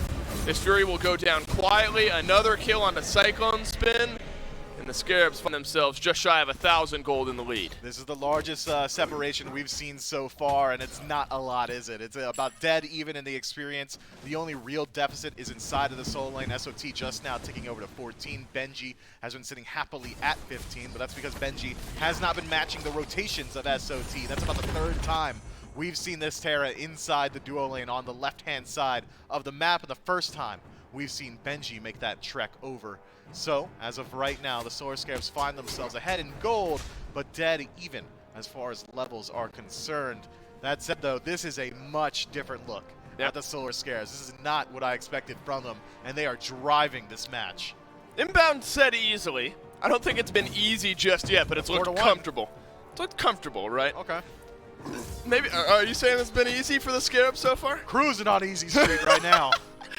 We're in easy gear, whatever that is. The Solar Scarabs, if they can continue this pace, it might be easy, because 800 gold is what it was after that Gold Fury. We've now started to get closer to 1,000. We're over 1,000, starting to make our way into 2,000. Baronic into the Chronos Pendant, Sphere of Desolation, a little more flat pen on the other end. And I like this from Stewart. Not a bit of a lead. If that had connected, Cyclone Spin would have been in serious trouble. Trap plus the stun actually sends that damage right on back. But Stewart is able to get out. Scream in with the piercing Moonlight. This kill brought to you by Stewart and Scream, the beneficiary. Man, Cyclone Spin has got to be shaking his head there. That is so frustrating to deal with. He wins the 1v1 with no mana and less HP. Stewart just forces him to stick around, and, well, when you stick around that long, Scream's going to show up and punish you for it. Clean play. The Solar Scarabs are playing cohesively as a unit. Inbound, maybe if it caught out here. Roar pulls him back in. Beads are there. Oh, but the root on the other end. That gives a kill right back to the Tartarus Titans. Benji has to drop the Ring of Spears in mid. He lost that trade pretty handily. SOT hasn't seen much action yet in this game. Just the one assist. One level down to Benji. But a trade back from Inbound. Mentioned, game one, that happened once or twice. Can't let it happen too often. This one not super impactful, but does give the Titans a kill back. Look, if Inbound's going to play for 15 minutes perfectly, I'm willing to overlook Of course. one mistake Of there. course. But you're right. Getting the later in the game, if this happens 5 minutes from now, that death timer is going to be much longer, much more impactful. And especially considering sitting at level 11, every single tick of experience matters so much here to both supports, trying to tick over to 12 and get yourself that secondary relic. And as it stands, Inbound with the beads, a little bit selfish with his relic selection, but maybe rightfully so, considering how immobile he is inside of these fights. Level 12 should mark a distinct change. Could be a Phantom selection. Maybe he picks up the Bracer to match up the vision of Aurora. I think it is a little bit more likely going to be that Phantom, considering how impactful Benji is going to start being very soon inside of these team fights. I'm ready. I'm getting chills just thinking about this Pyromancer, this Gold Fury, when it respawns, because that could really open up this game. You have to imagine these second relics will be there for the supports by the time the next Fury is looked at. Minute and a half, 2 minutes on the Fury respawn. Pyromancer is here right now, so he could group up over it, and that's what the Tartarus Titans are doing. Layers and Benji driving the front line here, but Scream is going to be around the corner. Don't think in time, and it is not in time. So the Tartarus Titans are able to swiftly take down the Pyromancer. There was a collapse there. If that had taken a little longer, Miff, might have been a fight on the other end. Paul ends up getting stunned in, and the follow-up stun from Inbound is there as well. Paul used the Aegis. That's why there's not much damage there. And now the beads get used as well. Tycho Drums will bring Scream low. But you have Inbound there for the sustain.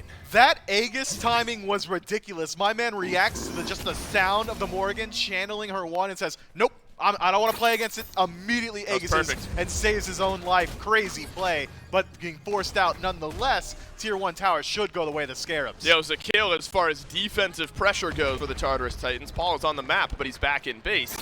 Tier 1 down, and look at this. Tier 2? Could be a Tier 2 assault as well. Baronic hovering around to the left. Piercing Moonlight is up here for Scream. Every ultimate, in fact, ready to go. for the Solar Scarabs. Paul does not have the Taiko drums, but that is a lot of damage that is connected onto Scream. Piercing Moonlight sends him right on into the backline, and that's not where he wants to be. Cyclone Spin grabs the shutdown kill onto the Solar Scarabs jungler. Will they stick around for now? The answer is yes. That's a great call from Scream. Once he's locked inside of that cage, he knows his life is over, so instead tries to deal as much damage as he can before he falls down, actually forcing Cyclone Spin back to base, even though he does trade out his life to Cyclone Spin, so not the biggest deal there. Equity across the board. I mean, 17-17 in mid. About the largest deficit we're seeing is 1 level for both jungle and solo. This is a tight match right now. 600 gold separating these two squads. What you see on the screen, what's being pulled by the Titans could be it. This could separate these teams. Scream is still dead for 10 seconds plus walking time. Primal Fury going quickly. Can inbound make some magic happen? No, he can't. Tartarus Titan get the Primal Fury. And it looks like they'll get out alive. Can you do one better? Can you get a kill onto SOT? SOT will dash away, and that's smart play from the Titans, maximizing the downtime of Scream. So now we're looking at about a 1,400 gold lead for the Tartarus Titans. 19 minutes in. It was like 1,400 for the Scarabs a minute ago. Look at the charts, man. It's up, 1,000 for the Titans before that. This is crazy. These guys are neck and neck. And it's the Solar Scarabs, by the way. I got to keep reiterating that. They because deserve it. if we turned the names off, you would say, okay, maybe the Jade Dragons, maybe it's Camelot Kings, a top-seeded team. The Solar Scarabs have been struggling mightily throughout the entirety of this year. The Tartarus Titans similarly, but are on a huge upswing recently. This is a wild match. Yep, I mean, look, this is a Scarabs team that after Phase 1 went the way it did, and some changes came out, we were like, we knew that this was a team that was poised for a Phase 3 period of growth, and that we're seeing the beginning, apparently, of that period of growth. This is a long phase and a long road to the SMITE World Championships, and the Solar Scarabs already seeing some payoff. Even if you lose this set 2-0, which of course you don't want to do, even if the Solar Scarabs lose this set 2-0, they've played a set to be proud of against the defending Phase 2 champion, Tartarus Titans. So without the Pyromancer myth, without the Primal Fury being there, goes back towards wave control and maybe a pick. Benji gets jumped on here by Scream, has the Ring of Spears, but SOT is awaiting on the other end.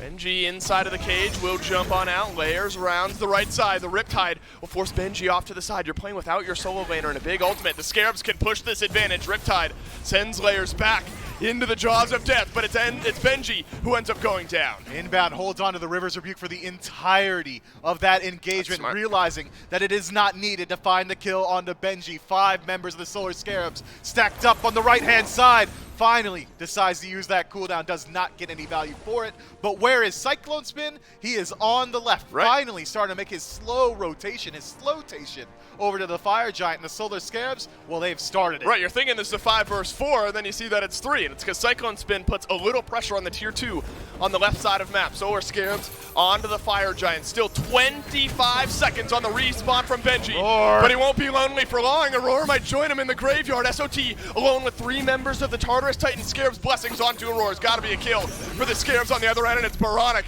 now on the board. Joins his solo laner back in the fountain. Baronic transforms into Terra, drops the ultimate, gets some damage onto Cyclone Spin.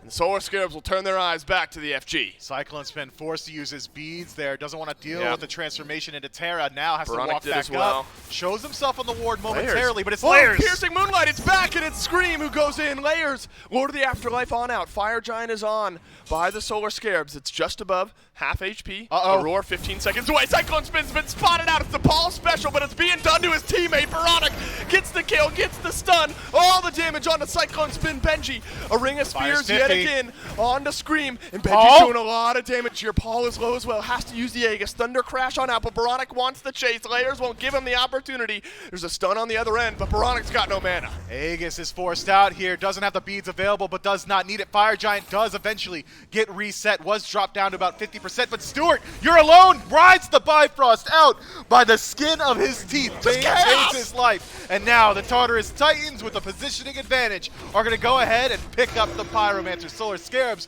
privy to it though, can see everything that's happening. They finally, the Tartarus Titans that is, remove that sentry from the Fire Giant pit. Solar Scarabs might be concerned about Fire Giant being pulled, which is why we see Scream not returning to base. On the one day I don't wear my watch, I can't track my heart rate because this has been absolutely nuts between the Scarabs and the Tartarus Titans. And Myth, it's been a lot of Scarabs driving the fight, and then the Titans happen to find a way to answer a bit later on. That keeps things even here. But Scream playing around the cooldown of Piercing Moonlight, setting up a lot of these kills onto the tanks, has just benefited the Solar Scarabs. But we're back to even as far as numbers go around this Fire Giant at least. It's the time around that Oni Fury. Clearly you want the Fire Giant. Of course you want the Fire Giant over the Oni Fury. But you might see some pressure kind of eased up on. You might feel a release of the pressure if a team decides that that's the easier target, leaves, but you got to be careful while the FG stands. As far as team fights are concerned, Dave, the Solar Scarabs have been outplaying their opposition at every single opportunity. I would argue that the Tartarus Titans have struggled inside of the actual fighting engagements, but as far as macro plays go, neutral objectives, farming the map, the Tartarus Titans have come out head and shoulders above. Oh, Baronic misses the stun onto Layers. That might have been a pick for the Solar Scarab. Stun does not connect onto the Osiris. Layers able to walk away, but not without taking some damage. Mentioned the Oni Fury maybe is a bit of a pressure release. We'll open up the valve a little bit, and the Solar Scarab send 5 to the left side of the map. There's a ward down on the Fire Giant from the Tartarus Titans, but there's also wards in the jungle entrance for the Solar Scarab, so they'll know if the Titans try to pull a fast one on the Fire Giant. Speaking of fast, Oni Fury down already. While not the most impactful Myth, we'll be dancing with some beefed up minions for the Solar Scarabs while we look at the fire. And that's pretty huge at this point. Nobody on the Tartarus Titans can rotate over to the duo lane safely and try and clear out those waves. Nobody's got global presence, so whoever does show up there is going to signal to the Solar Scarabs, it's go time. Somebody's dealing with these Oni minion waves eventually, or potentially the Tartarus Titans lose out on that tier 2 tower just for free. We'll see what that exchange looks like very soon. But the Solar Scarabs, it's clear what they've got their eyes on. 5-man grouping on the right-hand side. They want this Fire Giant, and they've got the ward coverage defensively to boot. But as far as offensive wards go, there's just about none. The Tartarus Titans as well do have defensive warding. So the Fire Giant pit itself is essentially no man's land. Yep. Neither squad can step up into it as of right now. Paul has hit a pretty big spike here, Myth. You know, when you go Chronos Soul Gem, you get a little burst right there, but then it's Soul Reaver plus Ob Shard, where that damage really starts to stick, you feel like, and Paul's been able to upgrade that starter item, something that Baronic has not been able to do yet, but Baronic a little bit further on in his build proper has Polynomicon and then into the artifact tree there as well. And so you wonder, it's moments like this where the mid laners can make these big plays. Paul, no stranger to that, but now Baronic with the stealth, the stun, that helps set up the previous fight. This is maybe why you see Cyclone Spin at 1 and 4 chilling all the way back in the jungle. You don't know where Baronic is. Yeah, Cyclone Spin has been victimized this game, man. I mean, the Solar Scarabs jump onto him every single time he shows himself inside of these team fights. Worth noting, that left side wave is now starting to approach that tier 2 tower, just generating a little bit of threat. The Tartarus Titans, unconcerned. I think they're willing to let this tier 2 go down. Solar Scarabs, though, they make note and they pull the fire. Scarabs onto the Fire Giant. Layers around the backside. Fire is down to half HP. Baronic into the stealth. Maybe searching for Layers over around the wall. Won't find him, though. Benji takes a little bit of damage here. Fire Giant's been reset. Slightly. Inbound still in the pit. Taking a little bit of damage. So the Tartarus Titans not shying away from stepping up here, but the Solar Scarabs not shying away from sending some damage onto the Fire Giant. Still no rotation out, Myth, to that tier 2 on left. That one taken pretty low, down to half HP, so the Scarabs are going to be able to build up a minion wave on that side. But this is far too risky to give up. If this Fire Giant goes down cleanly for the Scarabs, you're giving up a lot. Baronic still in stun. Wow. He's found Layers. Piercing Moonlight from Scream is on to Layers as well. It's a great cage, and it's a great ultimate from Aurora to save his jungler's life. Baronic is transformed. A double Piercing Moonlight will not finish off the kill, but Benji ends up going down on the right. Cyclone Spins all alone. He's dueling out with Inbound and SOT. He's doing all right for himself. Walls go up, walls come together. Baronic on the killing spree. Tycho drops, no good. SOT able to dash away, and the Solar Scarabs find 2 kills for free. Paul forced to use the beads defensively, tries to re-engage, finds the play. Raichu on the Stewart. Paul with the Aegis keeps his health bar healthy for a little bit longer. He'll Thunder Crash away. One more auto attack hits it instead. Stewart drops the hammer, killing spree for the Heimdall, and the Solar Scarabs bring this game right back. You can't leave Cyclone Spin alone like that. Gets soloed out by SOT and Inbound, taking the 2 versus 1, and now 3 dead on the Tartarus Titans and the Fire Giant. Burning down quickly. Aurora and Layers are showing face. Aurora could steal this away. Layers could steal this away. Instead, it's reset. dropped by the Solar Scarabs. They want these kills instead. It's another double piercing Moonlight. This time Layers won't make it out. Veronic grabs the kill, Scream gets the other. It's a Tsukiyomi's doing all the work here, and the Solar Scarabs will pick up the Fire Giant to go. Man, that is twice now inside of this team fight where Bronic says, yo, I want to be Tsukiyomi. Kage Bunshin no Jutsu, my guy. There are two of them on the map. The Tartarus Titans do not know how to deal with it. Right side, tier 2, burning quick. Fire Giant on 5, and Layers dead for 35 seconds. This could be a Phoenix. Scream has looked great in game number 2. 5-0-5, but give Veronic some due credit as well. He's been at the forefront of everything. But the man I just spoke about, Scream, the one who put Cyclone Spin down for the 6th time this game, Paul, will send some damage from the Taiko drums on Stewart's way. The right side Phoenix goes down. SOT gets the root. But Paul will leap on out. Mid lane Phoenix not exposed. The Solar Scarabs looking for the end. It is 40 seconds on Cyclone Spin. Slow. 8 seconds on Layers. Benji back into the fountain. Titan being looked at by the Solar Scarabs. Game 3 around the corner. Stuns connecting. Veronic is transformed. The Solar Scarabs have done it. On to game 3 we go. 28 minutes and 44 seconds. That is all it took for the Solar Scarabs to find that one. And look at Bobby popping off on the camera. That is absolutely ridiculous. He said it himself. Game 2 should have been easy, and Game 1 should have been theirs. And now he's taking them to a Game 3. This is absolutely unbelievable. Unbelievable. We're in week 1. Crazy. We're in week 1 of phase 3. We got a whole phase of this. Oh, no. We got so many competitive teams. So The many only games. Warriors on Friday look great, and the Solar Scarabs are here to play as well. This is nuts. There's a game 3 myth just around the corner here. And these have been close. There are, what, 4 lead changes in this game? If you're looking at gold and XP, the Solar Scarabs, they won't give up. The Tartarus Titans won't either. This set, officially, I was going to say far from over, but we've only got one more game, unfortunately. Why couldn't this been a best of 5? It's close to over. We're not there yet. But game 3 will be the finisher. Right after this, game 3 between the Titans and the Scarabs.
Don't force me out of bed in your society. Don't push me down the road you're bringing down.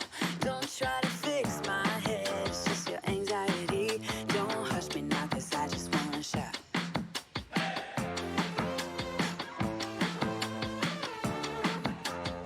Don't make me dance to a tune that you're humming. No, my body don't move like that. Don't make me pretend I don't see your shortcomings. You'll be running when I'm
win? What did it win?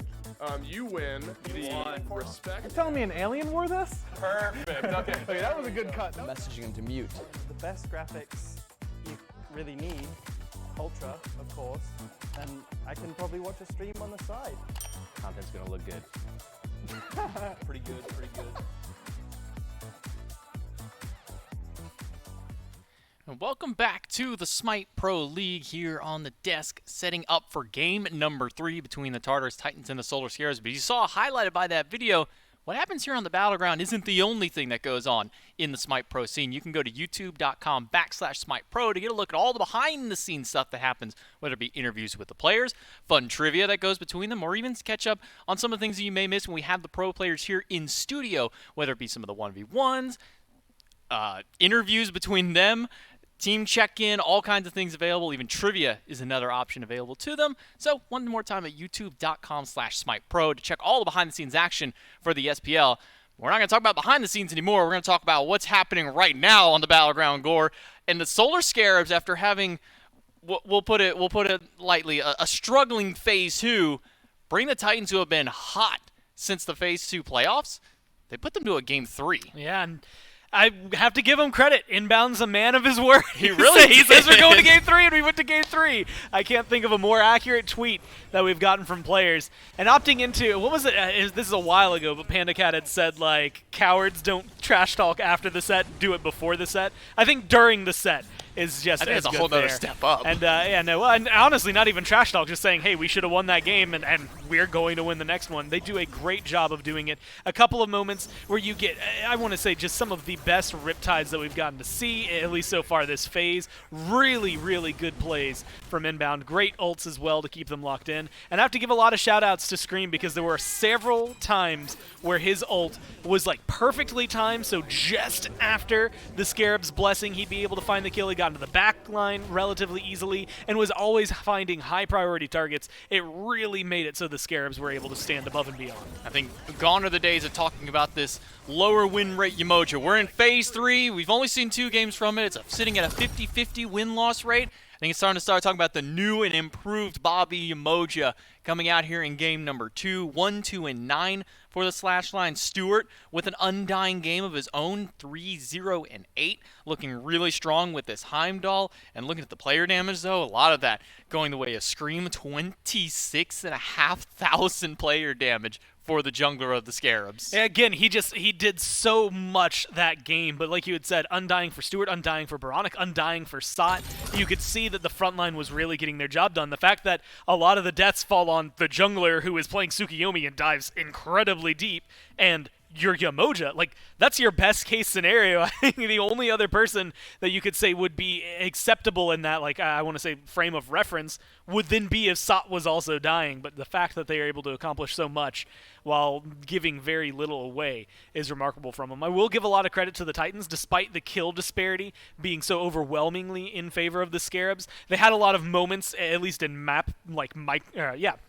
macro play, there we go, the big one, that they were able to control, like, little objectives, neutral objectives, and at least keep the Scarabs on their toes. It was just never enough to really get the swing of things back in their favor, at least not fully, where they get a good grip on it. And I'm excited to see how they're going to adjust to it, because they, losing Game 2, get to then choose where they are in Game 3, and they've swapped over to be pick number 2 here. So I'm assuming they're trying to bait out the Scarabs or do what the Scarabs have been doing. I mean, Scarabs got Cerberus Artemis in their top 2 Game 1, and they got Terra Umoja in their top 2 Game 2. If so many good gods are going to be available, being second pick gives you a lot at the very beginning. And this is where the real meat and potatoes of these best of 3 comes, is when you get to game number 3, it's not necessarily anymore about just banning the meta, just banning what gods are good.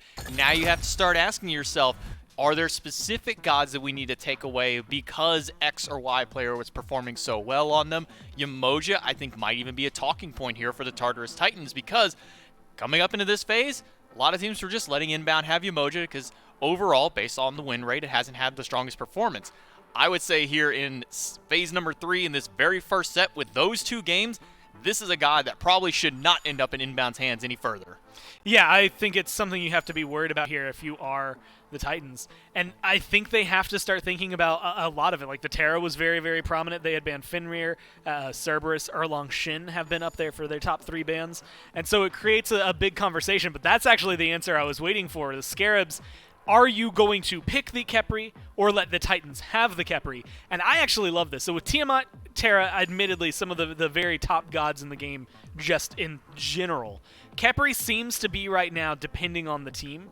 Obviously the Titans really like it. We haven't seen the Scarabs get the opportunity to scoop it up. But I kind of like this even more so because if you think about it this way, let's say 3 great gods are left available. There's going to be way more than that, but let's just, for the experiment. You get 1 if you're the Scarabs, they get 2 if you're the Titans.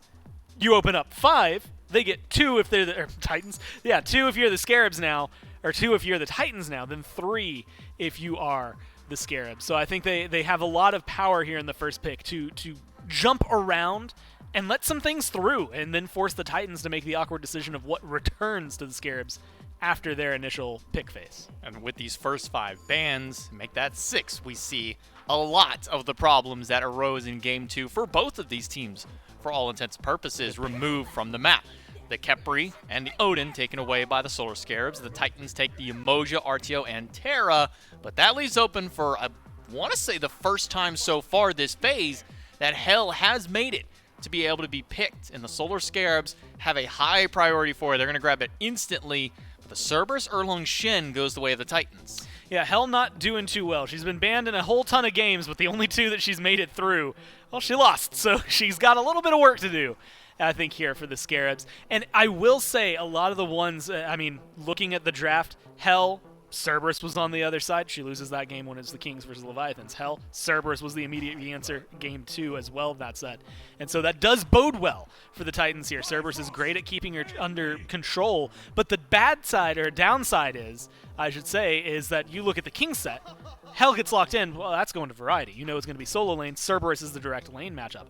I feel like this could very easily be a Baronic God and not even have to blink twice about it. But that's one of the luxuries that some teams have compared to maybe even the Kings, where for the Kings, you probably don't really ever expect Hell to go mid. With the Solar Scarabs, you can expect this Hell to go in either mid or solo. So then that kind of opens the door and opens some questions up for the Titans is where do they prioritize their bans? Do they think that this is going to be mid lane Hell and we say, okay, well, we have our solo, maybe we ban some of their solo laners away and kind of force the Hell to be there, or do maybe take some shots at mid lane and maybe try and force this Hell to go solo to face off against what would potentially be this Cerberus? The answer for the Tartarus Titans, however, is going to be some jungle presence. They're going to take Tsukuyomi and Fenrir off the board, and the Solar Scarabs, they're going to take a shot towards the mid lane, a shot at Paul specifically. They're going to take the way of the Morrigan. I would like to see the Raijin ban here as a combo with it, but instead, it's going to be a Cabrakan ban. This isn't that surprising given what the Titans have been running a whole ton lately. With Cerberus, Erlong Shin, Cabrakan really does make that a very devastating front line, and that's more or less where we've seen the Titans go if the Khepri was not available for them. They did have, I think, what was it? They had a Odin support the other day that they were playing with, and it's just something that was solid for them, but I think the Cabrakan fits Aurora very well, and we've seen the walls. It also ends up fitting pretty well for Benji if they did decide for whatever reason to swap those around, which could be to help get the Cerberus in the mid lane for those mid 3v3s, help deal with this Hell. But it does also leave them now in this awkward spot where, what are you going to lock in? In my eyes, support here is probably going to be, like, or at least a Guardian, whether it's going solo lane or it's going to go into your duo lane is probably where you want to go and help alleviate some of that pressure. See what jungler your mid's going to have to go against. Sylvanas is a 4th pick immediately out of the drafts for the Titans. The Solar Scarabs, they'll answer back with a Serket to grab for most, I can't even say most likely. There's still some flexibility with this god, and really both of these junglers love playing these more traditional assassins more often than not. So we could be seeing Serket jungle, could be seeing it in its more, I want to call it brought back, because for a while it was Serket jungle, and then it was Serket support pretty much entirely. And then Serket came back to jungle, and now we're seeing her a lot more support. But with this Thor hover here, I've got to imagine that this might be going Serket in the jungle, throw this Thor over towards SOT in the solo lane, and give that Sobek over to inbound. I mean, it does. There's so much that they can shift around They here. have so many options. I like, as much as I like that, because look, let's face it, Zot has had some really, really good Thor games. I also do miss seeing Thor in the jungle, and that's think just everyone is does, a man. personal, like, my heart pangs for it. I really just want to have him back because of how much setup he can have. And then you can throw Serket over into support. We've seen Inbound have some really good games over there, but Sobek over into solo where he's been prominent. But the fact that you have so much that you can shift around, I think is really solidly versatile for the Scarabs. And admittedly, it does bring some questions to how their team's going to function. This is a team that is very squishy early on and really is going to need a lead as they go forward, because I think a lot of this, especially in a late game, if it's even, and if even worse if they're behind, I see Cerberus, Erlong, Rom, Sylvanas maybe not so much, but then Raijin. That's such a solid late-game team fight composition for the Titans that there's going to be a lot of pressure on the Scarabs to keep things going for them early, which so far they've been doing well. Man, I'm just giddy with anticipation as to where all of these gods are going to lock in for the Solar Scarabs. I mean, Hell, Sobek, you can look at that one, you go, okay, Hell and Sobek. Sobek can go solo, Sobek can go support, this Hell can kind of flex between. Still some question marks. Then you see a Serket locked in, and you kind of realize more, okay, this Hell is going mid. And then Thor gets locked in, and now you have no clue where any of these gods are going. Traditionally, you would say, yes, Thor's an assassin. He's been most prominent in the jungle throughout almost his entire career. But SOT really does love playing this Thor solo. Serket, who's more traditionally assassin, has flexed a lot more towards that support role, and Sobek is previously named. He's able to go solo or support. So I don't know where any of these gods are going. I'm going to hinge my bet on putting Thor solo for SOT, Serket in the jungle, and Sobek support for Bobby. I don't know how right I'm going to be, but that's where I'm going to kind of push my channel points to. I'm going to play it safe and not bet anything. I just think that their team comp is really good. I like what they've picked up here. And again, no matter where they end up going, they've got a lot of strengths. The downside is late game. They've got sustain on the other side, good damage on the other side, a taunt on the other side. If they can successfully get to Rom and Raijin each time, which, look, you've got Serket and Thor, you should have no issues getting into the backline too often here if you're the Scarabs. I think as long as they consistently shut them down, they'll be just fine. But you do have to contend with a Cerberus that's going to help shut down a little bit of your healing, as well as Sylvanas that is going to do a good job of displacing and maybe forcing you to use some of that mobility to disengage as opposed to engage. Well, this is a big Game 3, and what a selection of gods grabbed here by both these teams. Who's going to come out on top? Well, we'll only be able to find out once the game goes through. Let's take it one more time to Dave and Mifflin. Each individual game has gone back and forth about 7 separate times, so it makes sense we're on to Game 3 here between the Solar Scarabs and the Tartarus Titans. Dolson, Miff, and Doug. One last time, unfortunately, Miff, one last time. If this was a 5-game set, we're going all 5, it feels like, between these two. Yes. But it's a 3-game set, so we're there. ending here. We're at the end of the road here, unfortunately. And these teams, Miff, have brought out some interesting fun for the end of the set. Aurora on the Sylvanas. It ends up being Scream on Thor in the jungle, not SOT. I was actually in agreement with JMac there. I figured it would be SOT on Thor solo. But I want to start there, Miff. I'm a big Thor lover, whether it's the Chris Hemsworth variety or the Smite variety, and Scream's got a playmaking jungler here in Game 3. Yeah, Scream has got plenty of experience playing this god, man, and it is just a treat to see Thor back in the jungle. I mean, I wish maybe we get Gormizer on it. Look it up. When's the last time we saw Thor jungle? I want to say it's been like at least a year, maybe more than that. But been a while. He brings a lot of rotation power, great early game. The second he ticks over to level 5, Did Sam he's going play to be Thor a this year? massive threat. I don't believe so. I don't think so. He's been too busy messing around with like Mulan. Yeah, that's right. Anyway, sorry. That was horrible work by me. I cut you off there. You're thinking level 5. Oh, yeah. Similar to like a Ratatosk or something like that. But we've seen this a lot this set so far, Miff. The 2v2s in mid being potent. Won't be first blood this time around, but Layers definitely still putting some pressure onto the Solar Scarabs. Paul gets Raijin again here in this set. The Raijin has felt pretty good. Bobby. And Baronic they're going in. on the Hell. It's a rotation from the Solar Scarabs. Damage connects onto Layers. Baronic sends out some poke damage towards the end, and the healing enough to mitigate Paul's return damage. I want to keep my eyes on Scream because there's 2 distinct styles of Thor. It's I'm going to max my 1 and I'm a skills shot god. It's kind of like a quick scoper style, or you're going to max the 3, the Berserker's Barrage, and just try and take these team fights. So I'm going to keep my eyes on that and how Scream elects to play this one as Inbound tries his best to defend these Harpies, but is unsuccessful in doing so. Cyclone's been able to strip this one away, and I think Cyclone's been is a great talking point for this set because he has had some very quiet, out-of-character performances recently, but I would argue that his team really hasn't been facilitating him like they normally do. Generally, the plan of the Tartarus Titans in the late game is, all right, surround Cyclone Spin, he's going to land autos, and he's going to land them really well. That hasn't worked out for him as of yet. No, Cyclone Spin was selected to die by the Scarabs there in game 2, over and over and over and over again. Nearly a pull on to inbound. And talk about the differences in support here this game, Miff. Inbound on the Circuit after having some fantastic games on the Emoji. It has looked great today, inbound on Emoji. Now gets Circuit and it roars on the Sylvanas. Purple buff invade here. Layers takes a little bit of damage. Purple buff ends up getting dropped down here. And inbound will secure it and pick it on up. So Layer spends some time on left.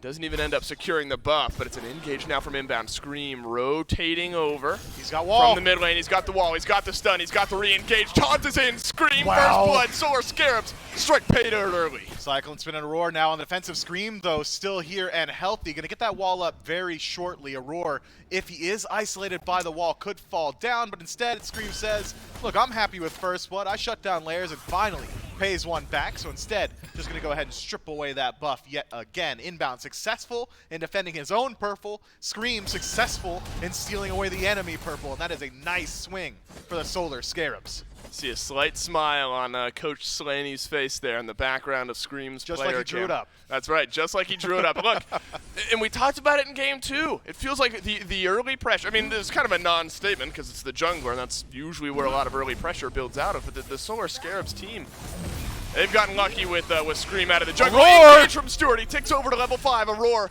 sent into the sky. Inbound taking all the damage from Cyclone Spin. Aurora's going to be body blocked in time. A couple more autos is all that the Scarabs need, all that Stewart needs, but they won't be there. Inbound min-maxes that moment about as good as you can, and we'll get out alive. Man, Stewart takes over to level 5 because inbound spends so much time sitting inside the jungle trying to set up for these kills, so much time trying to find these picks onto Layers that eventually Stewart is just going to pull a lead as he is not splitting his waves like Cyclone Spin is. Ticks over to 5 and tries his best to find the engage on Aurora. Clean ultimate, nice mechanics, but just not enough damage at this point. Stewart has yet to head back to base, so it is just the short bow as it stands inside of the build. But the Solar Scarabs, doesn't it feel like they're playing with hot hands? Doesn't it feel like Scream. They're setting up? Scream's in the air. Scream is setting up. Cyclone Spin being set up. Dunked on by Scream, and there is no chance of survival. No need to use the ultimate. Well, he ticked over to level 5. Couldn't do it anyway. Scream picks up the kill, and the Solar Scarabs jungler off to a 2-0 start. Hey, Doug, I'm talking to you, bud. Can you pull up the level order here? Thank What's you 3? very much. It is Berserker's Barrage getting maxed out first here by Scream, so he is going to be huge inside of team fights at this point. Thor gains additional power based on how many enemies he is surrounded by and can utilize that very well with the spin to win. Scream going for the more consistent style and already benefiting from it. Level 6 to Layers is 5. Scream's playing on 8.9 already, huh? He's ready.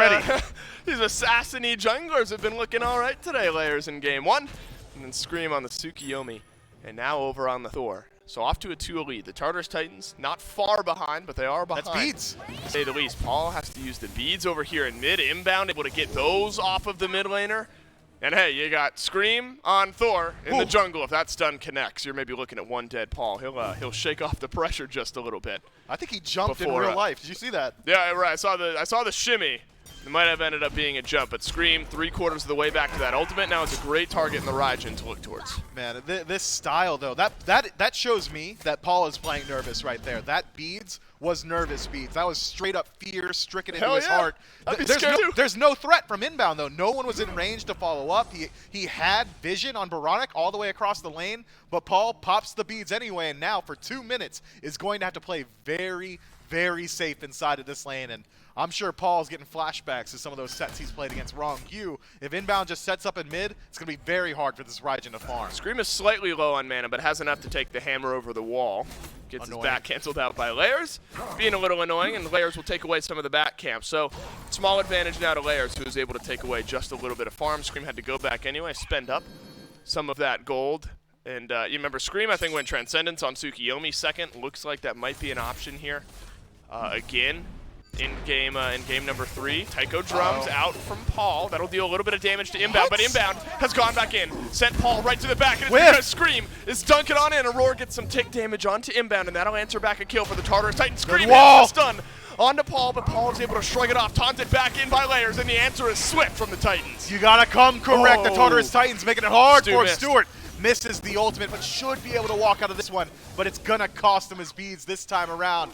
Dunk misses from Scream, you miss a lot there. off the ultimate from Inbound, immediately loses out on all that kill pressure, and I'd argue Inbound plays that about as well as he can. He is communicating with his junglers saying, I can find Paul with my ultimate, I'm gonna toss him towards the team, and unfortunately Scream comes up short this time. Yeah, a bit of miscommunication there. I didn't see how long Scream was up in the sky.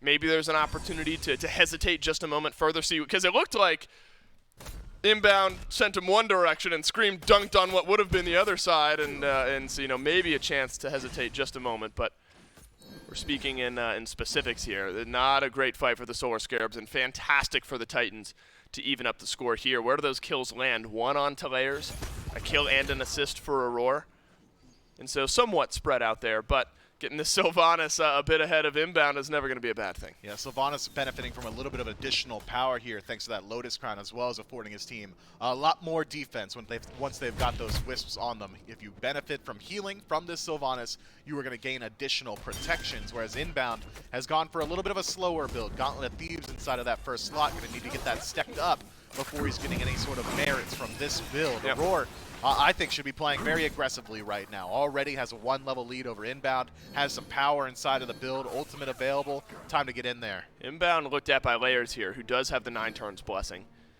But Layers sent running the other direction. I saw the flash on the ground, and Layers saw it on his screen. Taunt is through, look at the wall. Rest in peace. It's keeping Layers right where he is, but he'll transform on out of the fight. He's out. And he will survive, but you are playing in a game of tens of health if you're Layers, but that'll open up the opportunity. What can the Solar Scarabs get here? Maybe a chance to invade. That will stall out the back from Layers here, but now Inbound has got to worry about getting out alive. He'll dash through. Cyclone Spin rolls forward. Aurora's on the other side. Got to be a kill here, but the pole is not there, but Aurora gets the kill nonetheless. And an overextension. He saw red, Inbound did. Unfortunately, now he's seeing gray. Don't let this slip away from you, Bobby. You got to keep your head on your shoulders. I understand that Layers is low HP, but you just got baited way too deep on the Tartarus Titans side of the map. Great rotation from Cyclone Spin to make sure that kill goes their way, but it was not cheap. Cost Layers his ultimate inside of that engagement, as well as the ultimate from Aurora. So a lot of that team fight potential is going to be lost for a couple of moments here. That said, Aurora's lead, which was just 1 level, quickly expands itself to 2 and potentially a Gold Fury. Tartarus Titans, they've grouped up around the Fury here. Stewart's going to round the corner. Slight steal potential out of the Heimdall, but I think thinks twice about it, and for good reason. Big lead now built up, or medium lead, maybe even a small lead. Small lead, I'll call it that, for the Tartarus Titans. Got themselves about 1.2k gold ahead 10 minutes in. I think in the context of this set, that's a small lead because we've seen like 4,000 or 5,000 gold swings at points and lead changes. So you can expect a few minutes from now the Solar Scarabs to somehow be in the lead, and then the Titans a bit later on, and Pyromancer will help us even up this gold a bit. Yeah, Pyromancer should cut that lead down to around 500. Draugr as well, going to help them out a fair bit here. The Solar Scarabs, no stranger to falling behind inside of the early game. I'd argue this is exactly where they want them. They find themselves here more often than not. Dead even match, man. I mean, it's 300 gold. Experience maybe the larger of the two resources here in favor of the Tartarus Titans, and it still is 2 levels in favor of Aurora. Inbound has spent a lot of time trying to get aggressive inside of the jungle, a lot of time sitting inside the jungle trying to route people, and not a lot of time farming. But that is benefiting the rest of his team. Scream got 1 level lead inside of the jungle, and now as well, Veronica got about a half-level lead over Paul. Remember, these are the types of sets, especially in studio, where nerves can creep up on you. And, normally you'd say, Dave, it's week 1, why does it matter? It's a long phase, and that is true. But with the structure of this phase, you play every team once, and then the top 2 teams draft groups based off of that. So every single win, whether it be in the set or the set in general, every single win becomes very, very important. So this one big, as far as unseeding a team that many people might have had as one of their first 2 seeds in the Tartarus Titans and getting the Solar Scarabs some headway in putting a good phase together going into those groups. If nothing else, both of these teams look threatening. I don't think I'd want either one in my group if I were drafting right now. So the Solar Scarabs are able to even up some of that gold, some of that XP discrepancy. We haven't seen the solo laners rotate over just yet into these fights, Smith, but we've returned back to standard, I think, in the solo lane. It's Sobek on one side and the Cerberus on the other. To speak to your point about the pressure, I gotta think the Tartarus Titans are feeling a lot more pressure inside of this set. Not only are they the favorites, but Solar Scarabs historically have been a struggling team, so if you fall down here, I don't think the Tartarus Titans are saying, all right, well, the Solar Scarabs clearly are just bringing it every single week. Instead, it's this team has struggled mightily. The majority of other teams are likely going to be able to beat them. So if we lose here, that's a huge loss and has very large implications inside of the standings. So the Tartarus Titans looking to find it right here in Game 3. They need this one. And the Solar Scarabs, well, they are on the upswing. They are looking good here. And any win is going to feel incredibly strong for them. I think Paul probably sticks with, you know, the similar build that we've seen on the Raijin up to this point. At least looks that way. Bit of a different look for Baronic here, Miff.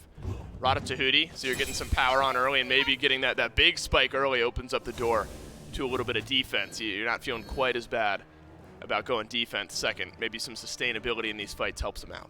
It's a 2-level lead now in favor of Scream as well inside of the jungle. That is 13 to Layers, who jumps now, ticks over to 12. Worth noting, Baronic going for the Spirit Robe in that second slot is a little bit unorthodox, though. Generally, we see Breastplate of Valor there in the second slot for Hells out of mid just to get that additional CDR early on, but instead maybe worried about that raw CC core that you highlighted a little bit earlier on from the Tartarus Titans. You get knocked up by Layers, all right, well, you've got additional defense thanks to Spirit Robe. The same can be said of Roar, even Paul when he uses the Taiko drum for hard CC.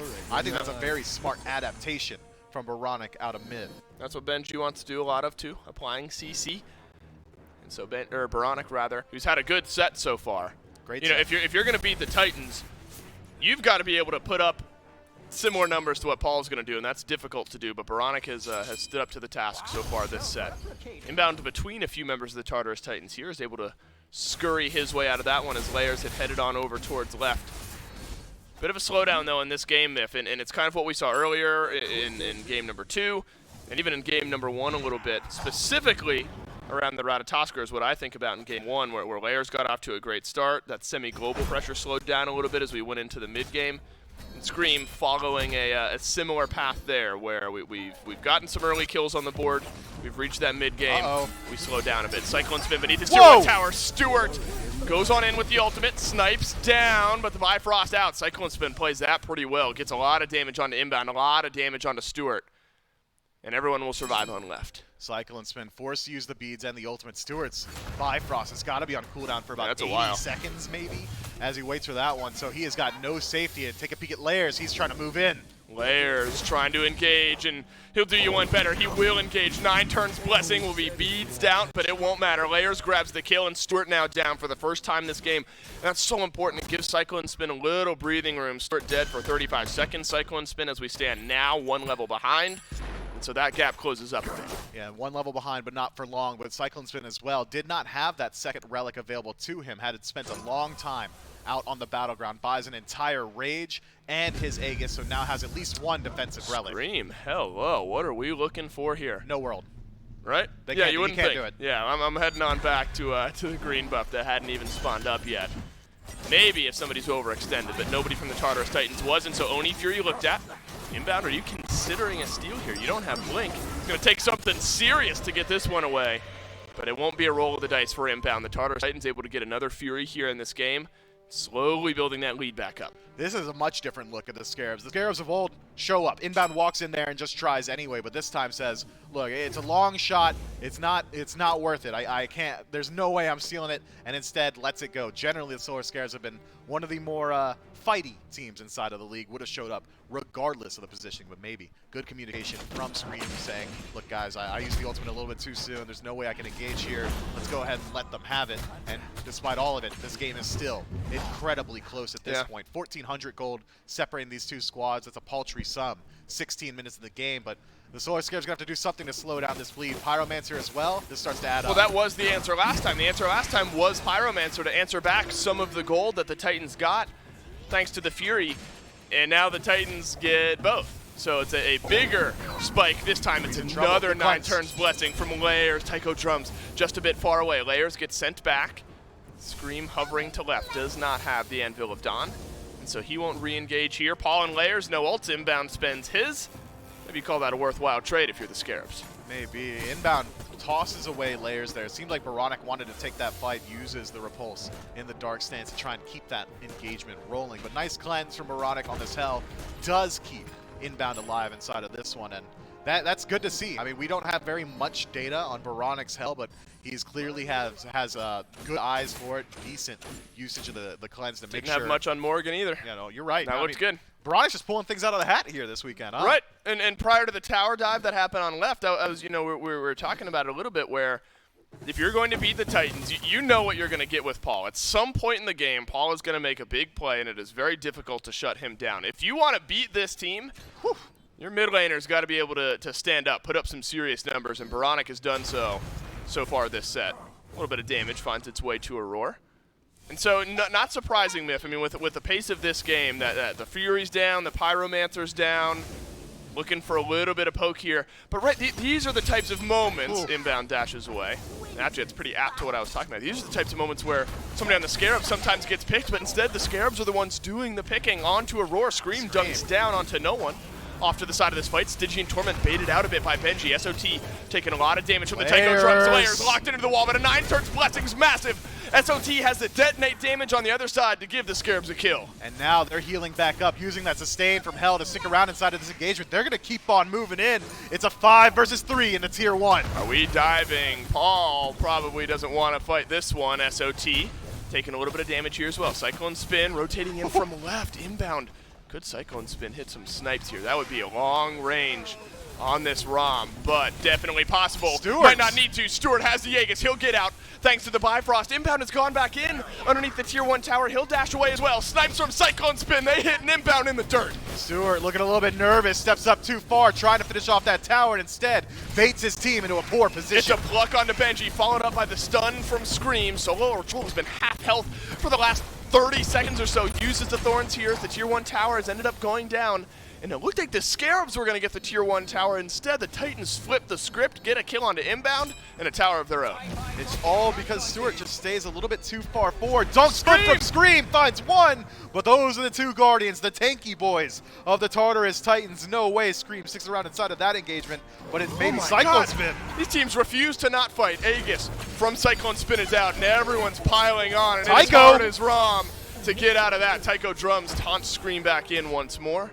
But the Aegis was there on the other side, so it looks like if you send someone forward, I was going to say that you're going to get this tier 1 tower anyway, but instead, what a call from the Scarabs. They might be thinking about Fire Giant, Miff, and the Scarabs are thinking about Fire Giant. It's 35 seconds on Cyclone Spin. Baronic and Inbound combine for some damage on the Layers, who will turtle form his way on a way. Rip. But Inbound jumps up and over, and the Titans lose their jungler. Layers dead for 45. Cyclone still has to spend another 20 on the grayscale. Best of luck to the Titans on the defense. Paul's the one who's got the damage here, but he does not have Tycho drums. That is going to limit the range at which he can engage. Inbound might just 50%. throw his life away. Fire Giant melting as we speak. Solo or Troll is low. Stun from Scream onto Benji, onto Aurora. Fire Giant's been dropped, and now the onslaught begins from the Solar Scarabs. It's massive from Aurora, but you don't have the damage. Up to the sky, go Scream. Benji could be the target here, and it is. Benji will leap away. A 1-for-1 trade by the end of it there as SOT falls, but Aurora does as well. Paul dashes in aggressively with a thunderclap. Tycho drums is up. He's chasing. Oh, is he going to get Stewart here? Yes, he will. Wow. Makes the play. It was only a matter of time.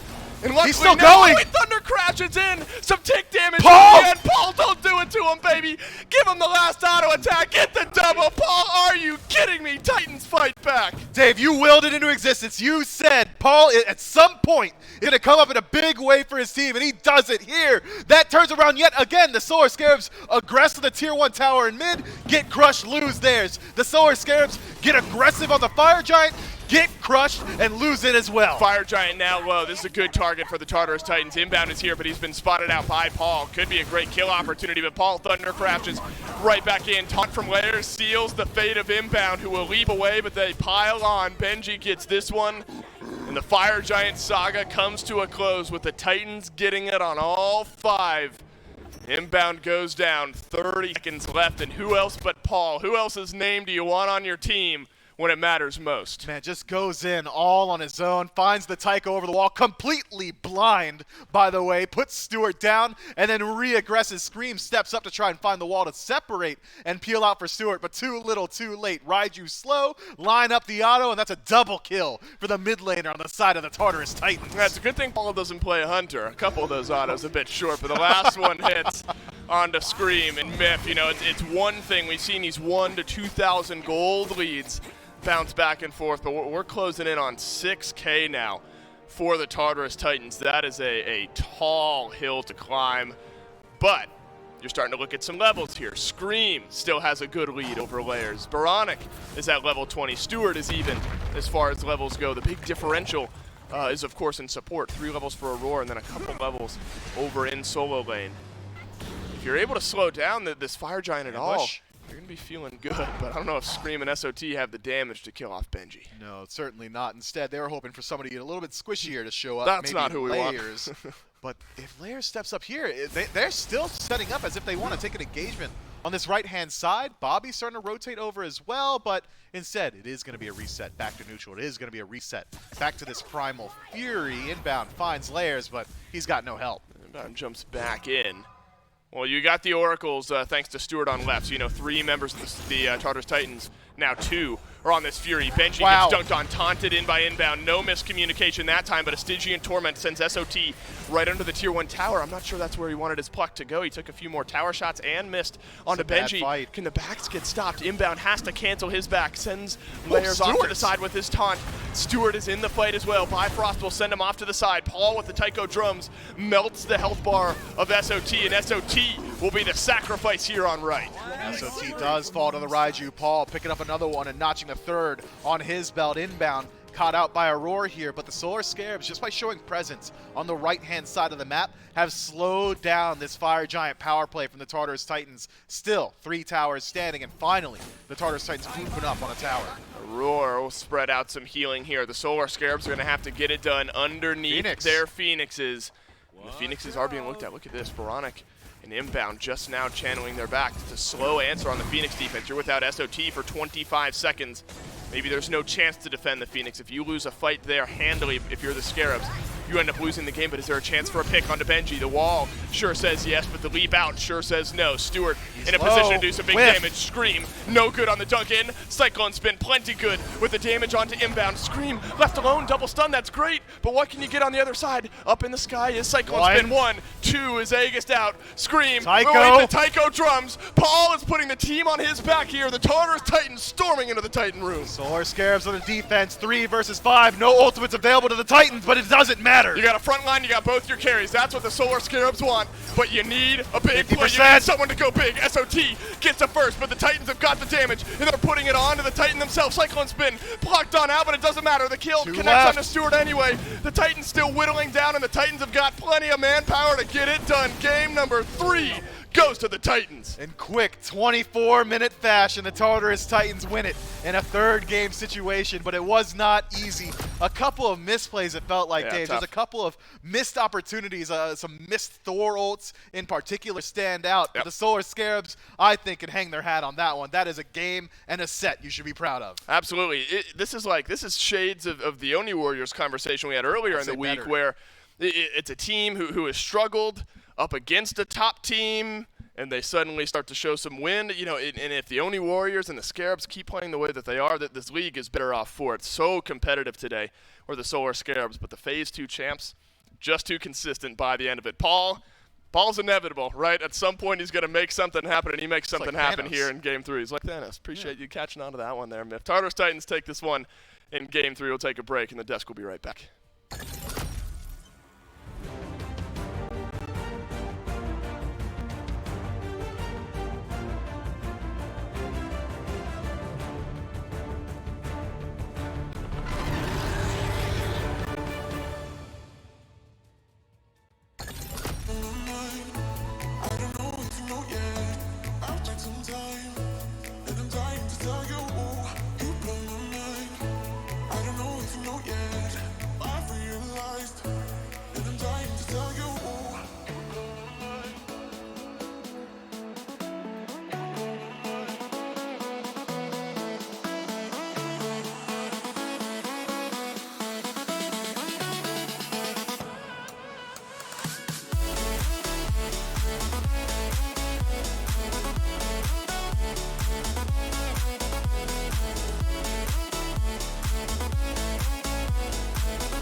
Hey there, SMITE fans, Aggro here. Look, every single year, the SPL just keeps getting better. Season 7 was incredible, and in Season 8, I'm sure our players are going to take their game to the next level. But in order to do that, they're going to need the best gear they can get their hands on. And that's why I'm so excited to announce the title sponsor for Season 8 of the SPL is Alienware. Yeah, that Alienware. Our players are getting the best of the best in computer gaming. These Alienware Aurora Ryzen Edition PC setups are insane. Not only will these be the PCs that the players will compete on once we are in studio, but Alienware is also providing one for each player at their home setup to make sure their practice is as good as possible. Now let's get down to brass tacks. The specs on these Alienware Aurora Ryzen Edition desktops are amazing. An AMD Ryzen 9 16-core processor. That's a lot of cores. That's plenty of processing power. Plenty of cores. If you want to stream, this is the way to go. I know a lot about my cores, so. I mean, Pilates, right? 64 gigabytes of DDR4 RAM. What? Is that true? That is true. I mean, this thing has 64 gigs of DDR4 RAM. Which you can do literally anything with. Literally anything. I've never had more than 16 gigs. That's quadruple the amount I have at home. And one of the hottest commodities in the PC world, an NVIDIA GeForce 3090 graphics card. Insane how much better this is than what I have. The best graphics you really need, Ultra, of course. Content's gonna look good. And what's the point of all the power if you can't see it? Players will also be using the Alienware 25-inch 240 Hz monitors. Man, when I load into scrims with this bad boy, I'm gonna feed so hard. And it's gonna be in perfect picture quality. We are so excited to be partnering with Alienware for Season 8 of the SMITE Pro League. And the best part is, this VIP treatment, it's not just for the pros. You too can get the best possible SMITE experience. Just go to smitegame.com/Alienware and use code SMITEAW to get special discounts on some of Alienware's best products. Thanks again to Alienware. Make sure you're following them on Twitter and Instagram. That's at Alienware on both platforms. And you can join their community at alienwarearena.com. And you're telling me an alien wore this?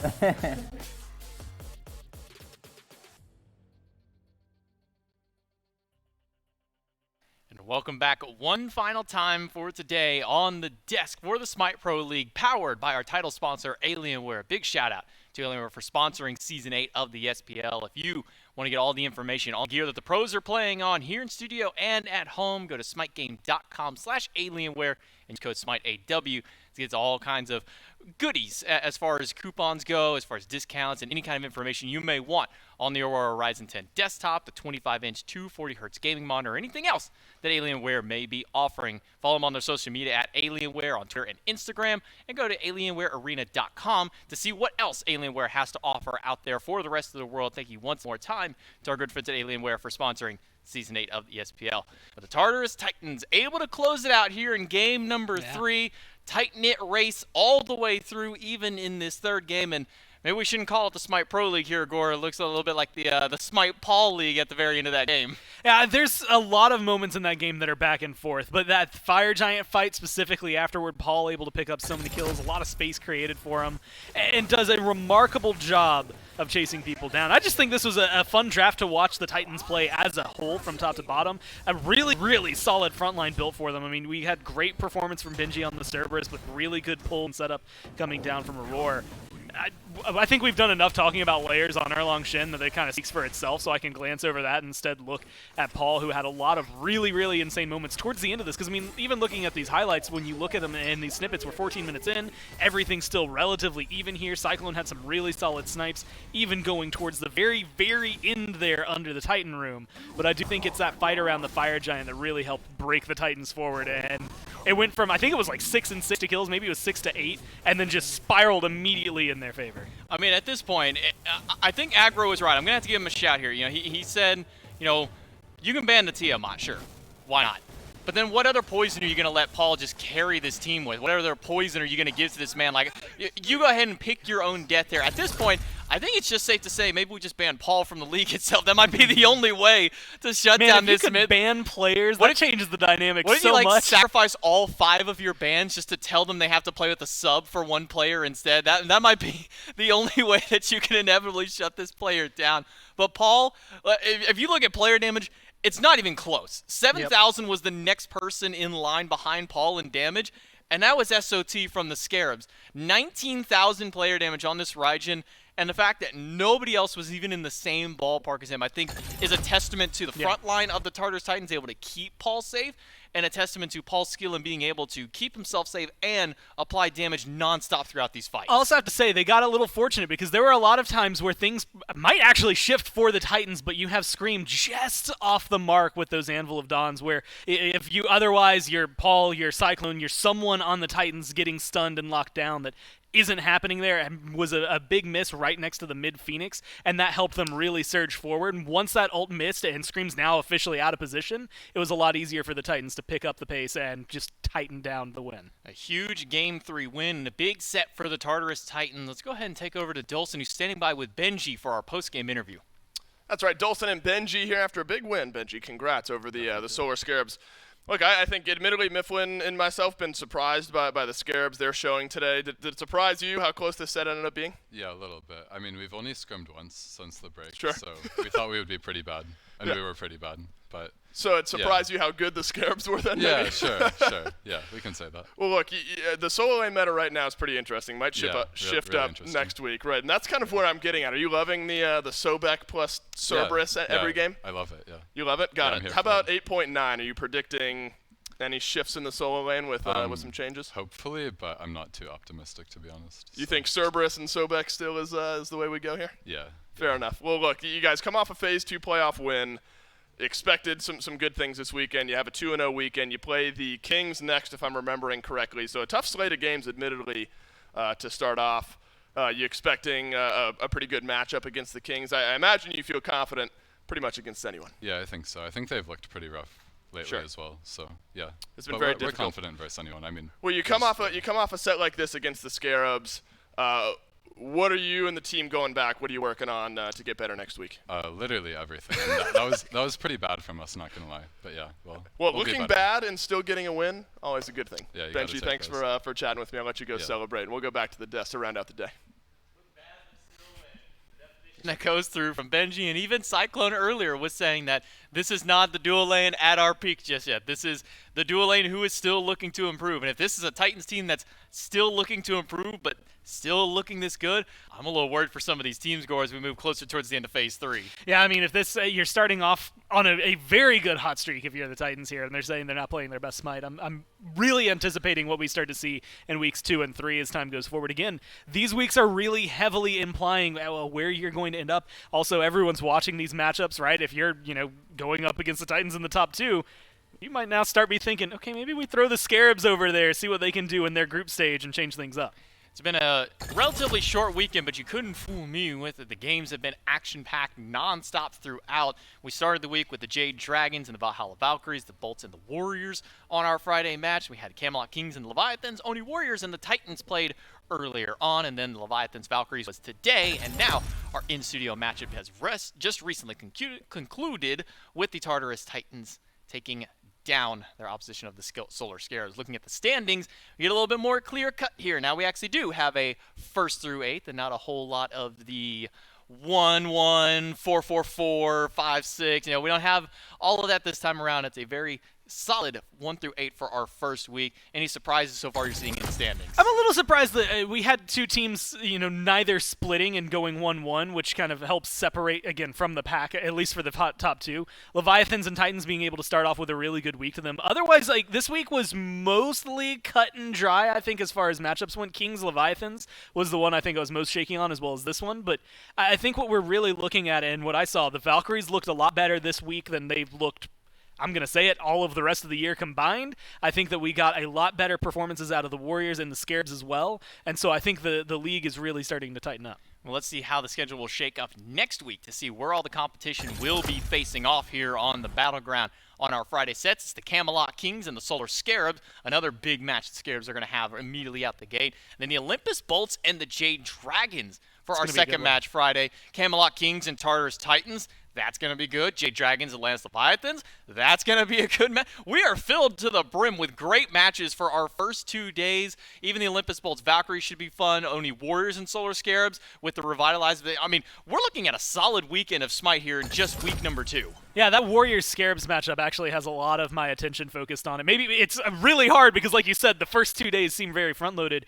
but that's a really good match to end it on because both of them have showcased, especially like the Warriors up against the Bolts earlier this week looked very, very phenomenal. What we just saw from the Scarabs has me really anticipating and like anxious, excited to watch what their next games are going to look like, and I think those two facing off against each other is going to be a really fun set. The SPL may be over for the weekend, but we still got one more day. Kicking it with the pros will be tomorrow. We'll have the Camelot Kings here in studio for interviews, trivia, 1v1s, all kinds of fun nonsense. So be back here tomorrow at 1 p.m. when we kick it with the pros. Otherwise, we'll see you for the SPL back one more time on Friday at 1 p.m. Everybody have a great day. From all of us here on the Casters production and everyone behind the scenes, thank you all and have a great weekend.